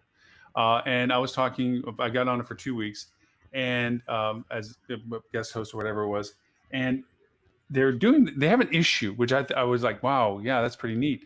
They have a high direct channel demand that they've never had before, because for anybody familiar with the European market, there tend to be a wholesaler or a contributor market. Their websites aren't built for direct channel as much. They relied on their wholesalers. I mean, I know from the fact my wife is Dutch and we go visit, every town had a travel office, like pretty much in the center of town. That's how people planned holidays, is that wholesalers were the feeders of most of the European travel market. They also have the dilemma that they don't really have a domestic travel market. Each country has its own restrictions. Each region in the country has their own restrictions, and even some municipalities have their own restrictions on top of that. And so, as the example was given in the dialogue, somebody in Portugal, they don't have anybody local to stay at their hotel. Everybody either goes to Spain or comes from Spain or comes from France. There's very much a mix of markets that would be considered, quote, international, but really it's just domestic drive travel from different regions. they don't know how to broach this. And what's happening is the OTAs are beginning to fill this void quite quickly because hotels are not even mentally at a property level thinking about marketing. They just operate the hotel and business is sent to them. They pay checks to wholesalers, they pay checks to everybody else. And they're trying to figure out how to make awareness in their market of what they can do to help themselves. Problem is nobody's listening. Owners, unlike here domestically, we have brand dominance in markets. Okay, Marriott's, IHG's, and so forth. And it's not that brands don't exist over there, but they're very fragmented. There's not a lot, but they're very fragmented. An owner is in more control of what their hotels does than the brand that they own a hotel of. And so Golden Tulip doesn't dictate what all Golden Tulips do. It's what the owner of the Golden Tulip Hotel decides what that hotel is going to do. And the owners aren't listening to this. They just want to go back to the way it was of semi-business. And so all these people that are looking for directions and what to do when you're at your hotel and all the stuff that we take for granted in our website design and development content doesn't exist for them. So one part of me is the evil me, which is like, whoa, I got business everywhere I can do. And the other part of me is like a little bit to the frustration I talked to earlier. Nobody's listening. They're not listening to the solutions of what they can do for themselves. They just tell me how I can turn the wholesaler back on. Cooks died before COVID. So, that already was an impact to the market. But now all these other wholesalers, they don't have scale yet either. And OTA, hotels.com, let's just be clear. Hotels.com is just eating up territory right now with, okay, we'll send you business. And their market share percentage is dramatically going up. Anything we can do. I agree with you completely. The messaging is off a lot of the time. It's not as frequent as it needs to be, and it's just not on point to what people want and need to hear in order to make that decision to come to your property. Yeah. But you have to present it with puppies. And if you do that. Yes, if I bring puppies. Got to be a pet-friendly hotel. You've got to have another cookie down. Oh my God, what a beauty. He's like, yes. He's like, what's going on?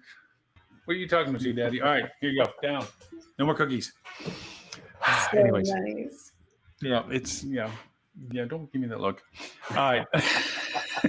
You all know that look too, what the heck are you doing? I'm the center of the universe.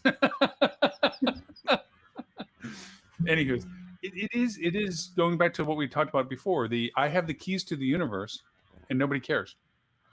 Because I look at these hotels and it's like, oh my gosh, anything you do is going to be an improvement of what you're doing right now. You have no content about what you are. You have no content about how to get information from you. You don't even have schema built. You don't have anything that's related to what people are searching you for. You don't have any optimization going on. You have no specific targeting campaigns. You have no campaigns for that matter running. Wow. Call any of us. We will help you. I agree. And times two. So, if we're at a pause, I was going to hold on, Melissa. Tammy, you're breaking up a little bit. Hold on. Let me try. Sorry. You sound like you're a robot. Tammy the robot. Oh no. It's the part where the CIA is spying on us and wants to hear what she says. No, it's no. Can't hear you. We lost you. Go ahead, Dean. Tammy's figuring it out. Go ahead. Oh, see, I was going to bring up a different topic here real quick. If you've seen the article today, I think it was today, New York City is going to waive occupancy tax for visitors this summer. Wow. Thank you for that. What is that? The $1.50 per night? Yeah, well, occupancy tax in New York City is pretty high. I'll grant you that, but it sounds like a really cool thing. It's very promotable, and it's kind of exciting from that perspective. But think for just a moment about the logistics of that to a hotel. So let's say you've got somebody that booked a room already for arriving in June before this came out, and they prepaid for their stay. Are you going to refund that for them? Of course. You know what though? I just wonder if it really means the whole tax, because to us, there's sales tax, there's the city tax, the state tax, and there's an occupancy tax. Right. They were specific to $1.50 a night.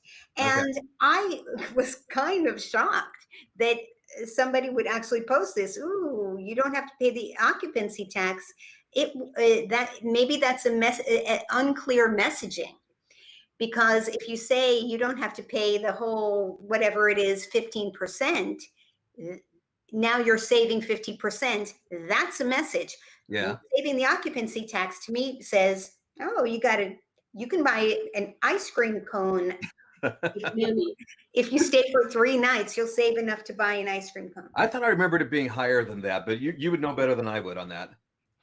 The full tax with the city Yeah, the full tax, tax the went up, not- state tax, and the occupancy tax. It is $3.50 if you have a suite, a 1-bedroom suite, and it's Okay. $1.50 just the occupancy tax. Just the So occupancy. it That's not could nearly- be a failure to communicate. Interesting. Tammy, give it a try. Oh no, no audio. Dang it. Start writing signs. Yes. Yeah, write it in the chat.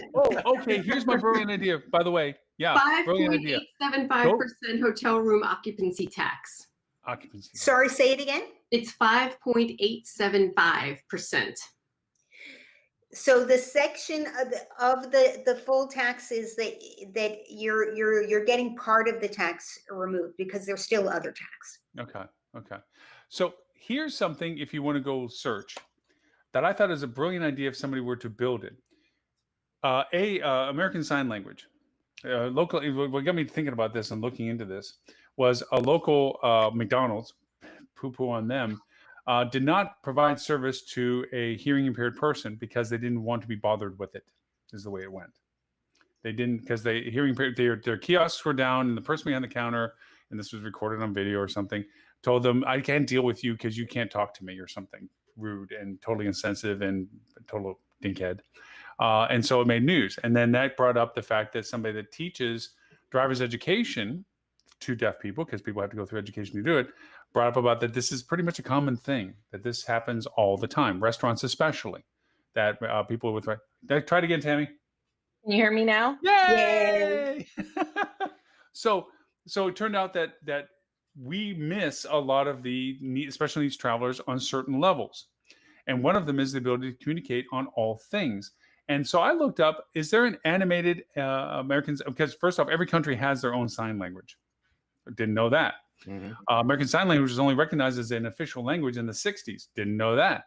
But also found out that there's also like 5 flavors of American Sign Language, depending upon the level of complexity that they represent. Didn't know Like that accent. either. So, but the simplistic ALS, American Sign Language, ASL, there is no automated visualization of this. And I thought it very interesting because we rely upon subtext. And if anybody's done closed captioning or subtext, you know the inaccuracy factor of that is pretty high. It's like, but a lot of the stuff that you would think would be translatable to subtext and so forth doesn't really work well. Why doesn't somebody have an app that can listen to the audio and make it into that? Just Because animation. yes, Great idea. it's like, Interesting. why don't somebody do that? I mean, there is one place in Europe that has built a animation person that does American Sign Language, or I guess the sign language of whatever they're doing with, not American Sign Language, but it's a basic sign language that translates text. So you type text, and then it does the sign language version of that. But to me, that's very like when you're talking another language, you don't know the language. Hi, me, Lauren. It's like it's very simplistic. Like, okay, sure, strange person. I think there should be a more advanced way of doing it, but nobody's built something like that. There's one in Japan that's for Japanese, and because of the intonations associated with Japanese language, that sign language doesn't translate well. They did this animation thing that does that kind of same stuff, but nobody's built something that's like, hey, look, if I talk at it, I can then do or it can listen to somebody talking and it'll do that. Because for everybody that I know that's hearing a challenge, with this, lip reading is a thing, and man. You get me involved, I'd be like, yeah, I'd have no clue what you're talking about. I'm always impressed with people that can read lips, but that's why make people go through that when you can help them with something that can translate it? So anyway, that was my brilliant idea of the day. It Like, is a why can't brilliant somebody make idea. that? I hope somebody does it. Also, I really want to say when I watch the news sometimes and a public official is making a speech and there's somebody like Yeah. wildly gesturing behind them, they steal the show completely. I am so fascinated by looking at that person that I can barely pay attention to what the guy is saying or lady. And I have heard people say, why don't we just have the captions, because people are going to watch it on television and they have captions underneath if they are not hearing well, and only have that person for the actual audience, because it is a distraction from the message that the politician is giving. But one of the things that you see in that person doing the sign language that I like to watch is watching their facial expressions. Exactly. And just some of their general expressions, right? So your closed captioning doesn't give you the expression, right? Yeah. And I don't know American Sign Language, but I suspect that those facial impressions and things like that are kind of a key part of the translation process. Yeah, it is true. Tammy, Yeah. you were going to say something before you lost your audio, and we went off on a whole different track. What was I it? don't even remember. I love the influence of this show. It's like we had solutions to the universe, but you know what? I forgot. It's okay. I do have something to add about New York, though. Okay. Because just opened is the Little Island NYC, which is in the Hudson River Park area. So it's going to be so amazing for the people who live on the Lower West Side, or I think Chelsea downward.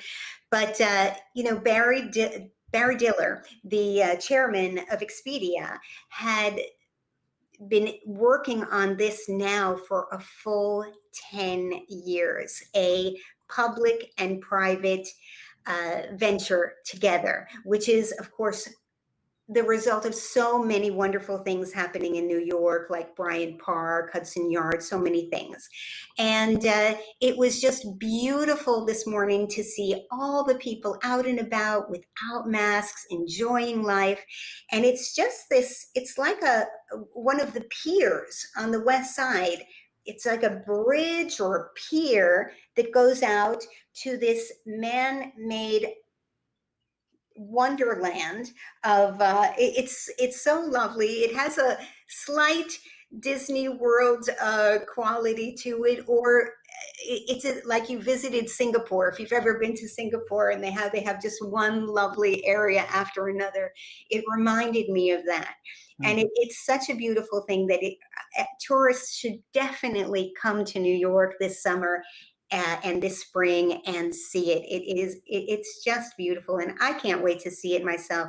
And then in the fall, we're going to have One Vanderbilt open, actually very close to the Library Hotel, and for one of those incredible glass elevators that go up the skyscraper.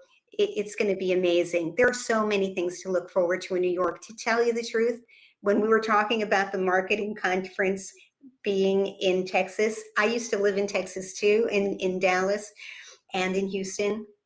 So I'm looking forward to going, and I think it's smart to pair with the high tech and rock conferences, but it kind of breaks my heart a little not to have it in Manhattan.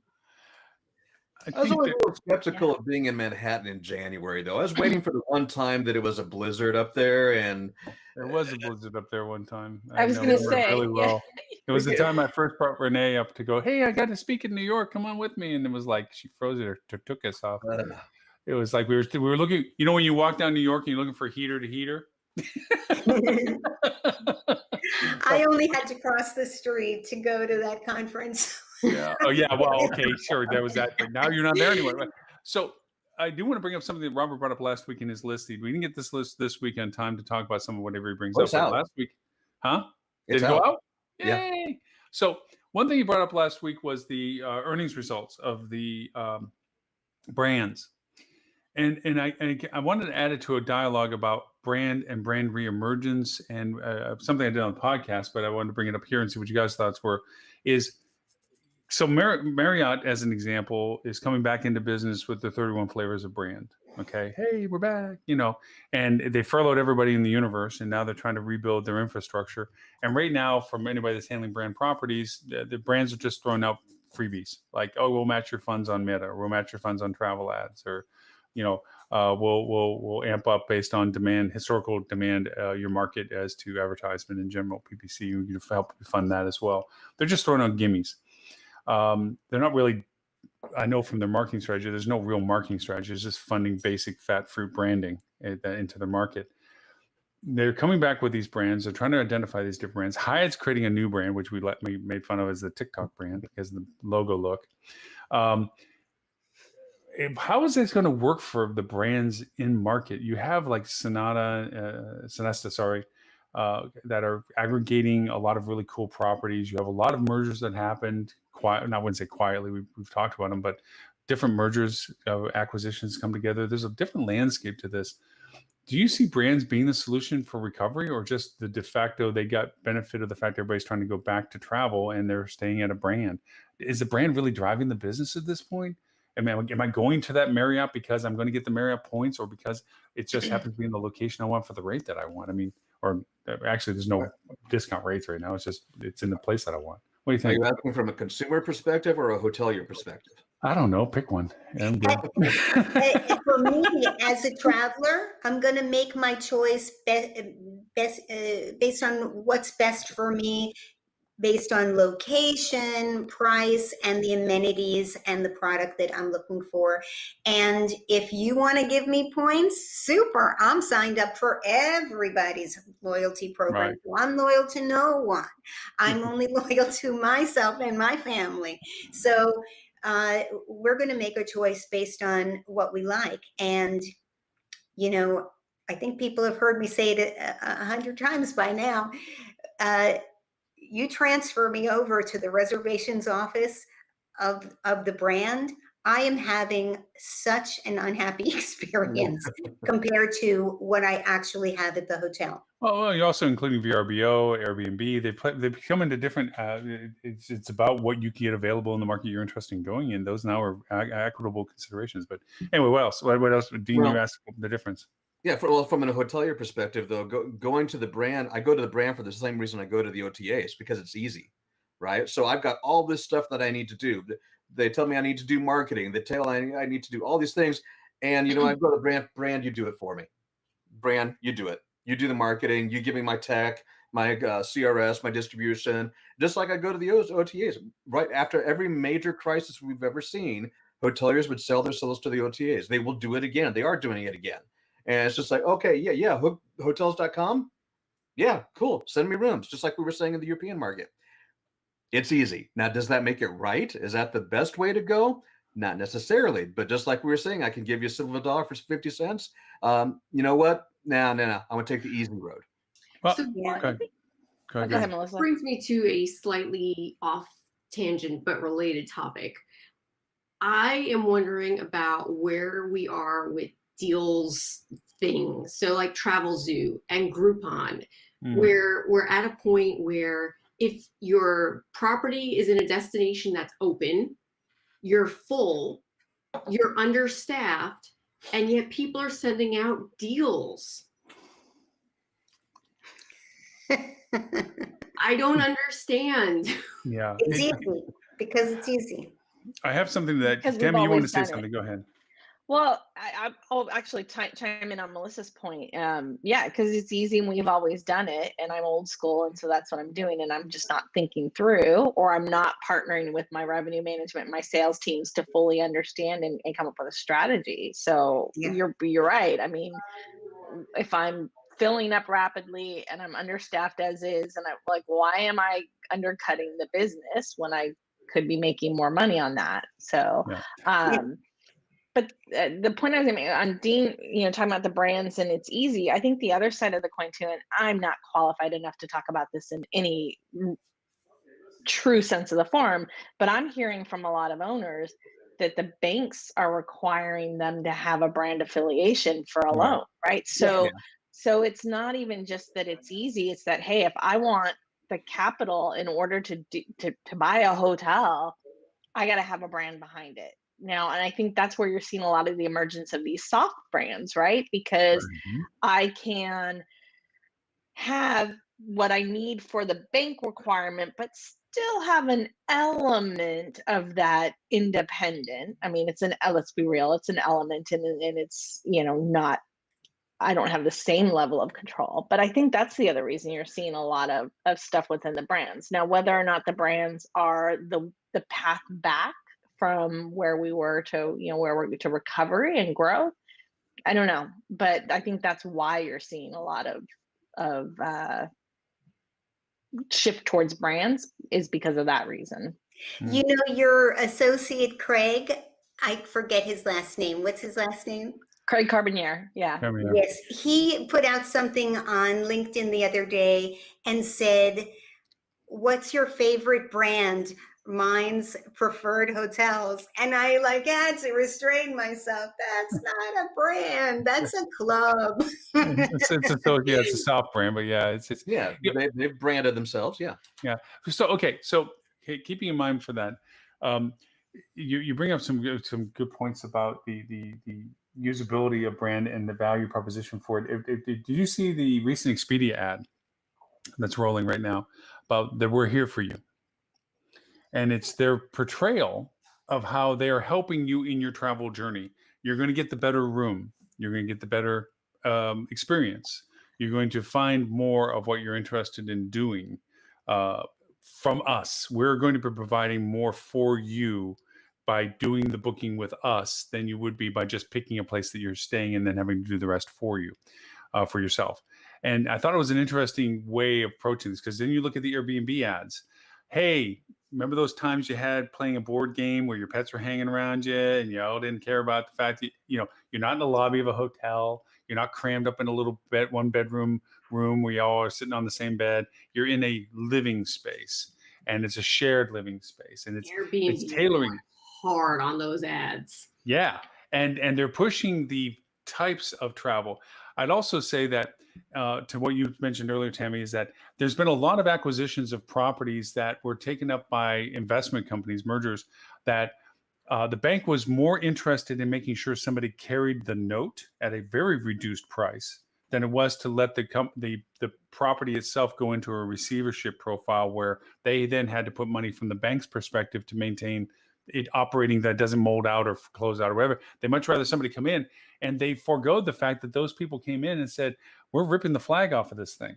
It's not worth it for us to have a flag on this. So they were able to acquire the asset without the brand requirement of a financial relationship. Is that happening everywhere? No. It happened a lot in New York. I'll be honest with you. That's the ones in my head. New York, a lot of hotels that were super expensive, newly renovated, worth 150 million. You had some company came in and threw 25 million at it and picked up the note, and they cleared half the debt, and they're running with a property that's worth 150 million that they only have a $75 million commitment to, and 25 million was in front cash. So they picked it up on pennies on the dollar. Does that happen everywhere? But it's been happening in places. That's why I bring up this now. Okay, so going to your idea, Melissa, about why are people putting discounts out there? And this is a discussion I had with Ed about something he was sharing data-wise. The booking windows of people's interest in discovery, the booking window that we refer to in revenue management, is microscopically small right now. We're getting transition points measured in hours of view acquisition. We know those numbers. So my Siri went off. But the discovery window is months ahead of that.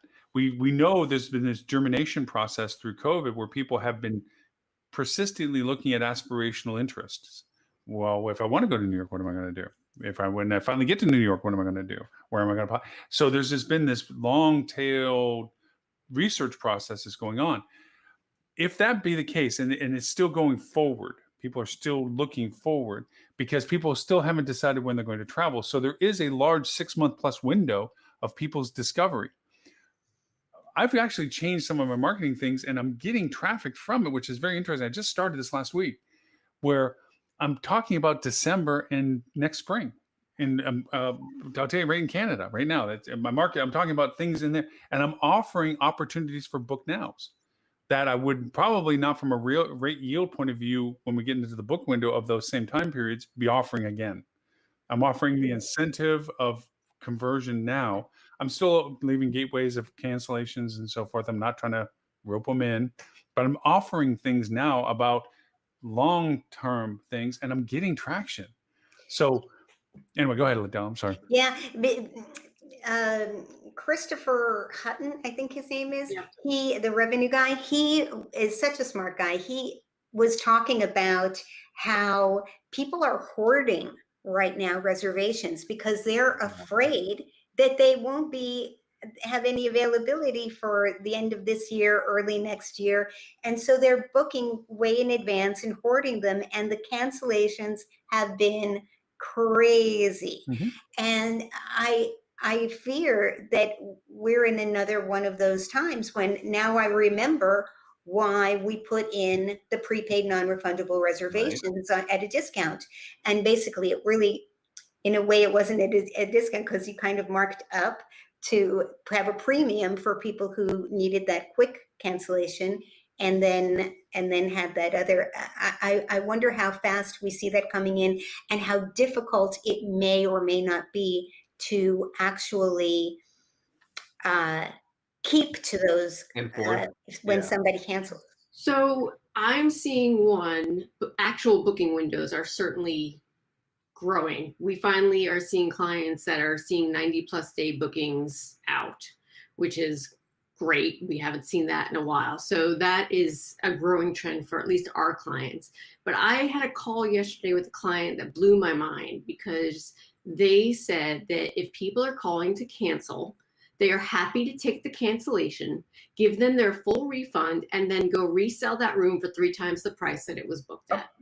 Because that's the demand right now. Oh, you got that. Crazy times we're living in. Yeah. You know, it's funny you mentioned that. So we're doing a California road trip next month, and I started planning and booking hotels a good 2-3 months ago. And we decided 2 weeks ago to skip one of the cities, just like I'm shrinking the trip by a day. But in doing so, I needed to add one night onto one of the hotels. And I went in to update the reservation.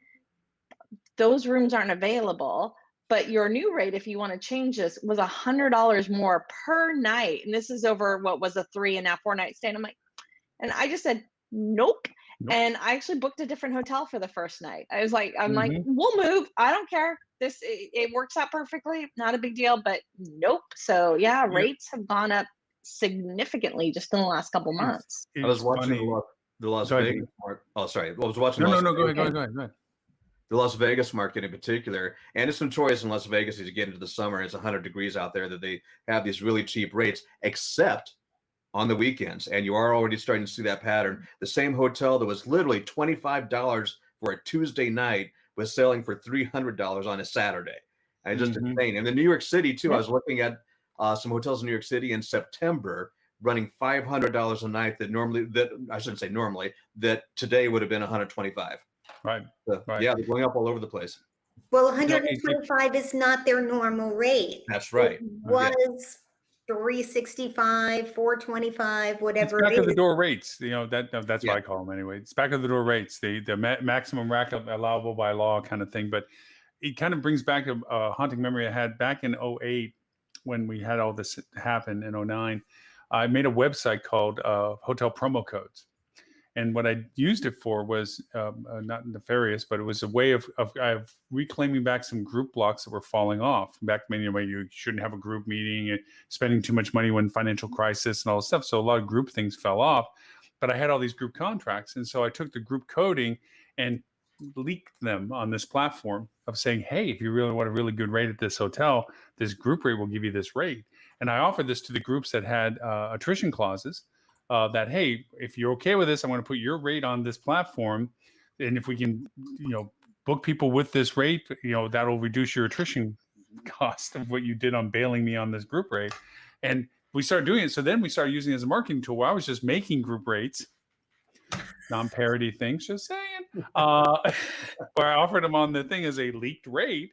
So people could get different rate I was offering for different time blocks and stuff like this. I'm thinking in a strange way, I might want to bring that back to life with what we're talking about, because it's like if I have pre-blocks, as you said, hoarding, where people have gotten blocks that they booked, and now they're looking to cancel them, I have a reseller window.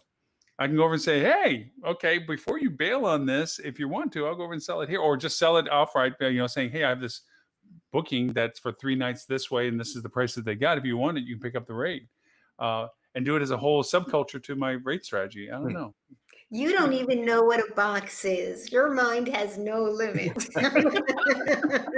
It was just evil plans that worked out well. Like we tell me not. Hey, Lauren, first of all, thanks, guys. This has been so much fun today, but I have to go. I have No, you're another good. We're at the 2 meeting hour that got mark. thrown on my calendar. We're good. It's all good. Hey, Tammy, before you go, people want to know what you do, where to find you, where they go. Tammy Carla, head of hospitality at Milestone Inc. You can find me at milestoneinternet.com, or I'm on LinkedIn as well. And just sneak preview, hopefully I'll know dates in the next week, but we will be doing our Engage conference virtually again this year, probably in August. So I'll let you guys know once we're out there. But Awesome content. Thanks so much. Gotta run. And thanks, Tammy. Talk to you guys Appreciate soon. it always. Thanks for taking the time. Bye-bye. Melissa, before because we might as well wrap things up, unless there's some burning, yearning idea that you wanted to throw out there. But if not, where is it they can find you and the multi-award-winning podcast? You can find me on LinkedIn or on Clubhouse at Melissa Kavanaugh. All things related to podcasts and internet marketing, you can find at fueltravel.com. Awesome. Miss Adele, for people to find you and where? You can find me at adelegutman.com or email me at adele@adelegutman.com, and visit the Hospitality Reputation Marketing Podcast, where we talk about with real experts, how to get great reviews, how to create a culture of caring, continuous improvement, and just very happy guests, happy employees, and happy bank accounts. Mr. Dean, you solve the world's universal problems with MetaSearch, the unspoken, unknown language of MetaSearch. The mysteries of the voodoo that you do so well. Where can they find you? The babe. The babe with the right. Anyway, yes, so basecampmeta.com if you'd like to learn about MetaSearch. MetaSearchMarketing.com if you'd like somebody to do it for you. We can handle both ends of that. Special announcement, we're working with HSMAI. We put together an article that's going to be sent out as part of their executive insights letter. And we wanted to talk about MetaSearch, right? But every time we talk about MetaSearch, what does everybody talk about? Google. So there's 100 articles out there talking about Google. So we said, you know what? We want to talk about everything else. So we've got a great article with HSMAI coming out next week to talk about the everything else beyond MetaSearch, beyond Google. And we're going to be also using that to kind of kickstart and launch our MetaSearch educational series that we're doing with HSMAI, which has their certification, just like their Certified Hospitality Digital Marketer, CHDM. Did I say that right? CHDM. Mm-hmm. Yeah. Get all the acronyms straight. So all of that launching with them next week as well. And and you can reach me on LinkedIn or dean@basecampmeta.com. Speaking of HSMAI, I threw you all under the bus in saying to Ingen, who runs the HSMAI EU, and Jackie, who runs HSMAI APAC, hey, I know some people that would love to be speakers for you, just so you know. I just told them. Like, oh, yeah, sure. 7 a.m. is no big deal. No big deal. I would wake up early for HSMAI. Oh, that's Eastern time. Dean, you would be a little off on that. Maybe 5 a.m. is, it's a little coffee. Okay, here's the long repertoire for this show and all previous 301. You can go to hospitalitydigitalmarketing.com/live. There you'll see that and all the show notes. It has also been simulcast on our new hospitality channel.tv, which we'll be replaying, and you can watch it on there as well. And also you can find us on Roku, Apple Plus, Apple TV, Google Play, and Amazon Prime as well. With that also is our podcast, My Hospitality Marketing, which you can find at hospitalitydigitalmarketing.com/podcast. You can also find Adele's wonderful podcast, where I share that link. And also, I also sneak in Fuel Travels just because I like riding on your coattails, Melissa. Sorry. I throw on your, I throw a link. And by the way, if you want to listen to the podcast, it's right here, and also Dean's, and also, Miss Lily Mockerman's, her revenue management podcast, which is truly outstanding as well. Holly hasn't given us a new one recently, but she says she will be rolling one around somewhere. But we do have a sales marketing podcast that is always great content. It's evergreen in that sense. And we also do our Clubhouse Monday through Thursdays at noon. Should you have that app? If not, if you need an invitation, let me know. I'll be happy to send it because They seem to be a little easier to come by these days, so I have a number of them. But that is at noon on Clubhouse, where we do pretty much open dialogue, similar to what we had today. So we hope that you can join us there as well and participate with us at always. So now that I've hit every channel in the universe, I do know why aliens haven't come and visited us. Because if hoteliers can't take what we're giving them as good advice and just not do anything with it, why are aliens going to come down to solve world peace if we're just going to know what to do with it? So I think I've solved the reason why there's no aliens coming visiting us, or at least letting us know that they visit us. Just saying. Okay, with that, thank you all for the privilege of your time. Sincerely, it is always a pleasure and a joy. I come in every time I come into this, it's like, okay, I wonder if I'm going to do this by myself, and then never ever disappoint with the fact that I enjoy the conversation always. So thank you very, very much. Till next Friday or till next Monday or whenever we happen to cross paths again. We'll see everybody next on this show next Friday, 11:30 a.m. Eastern. So thank you, everybody. Have a good weekend. Bye, everybody. Great weekend.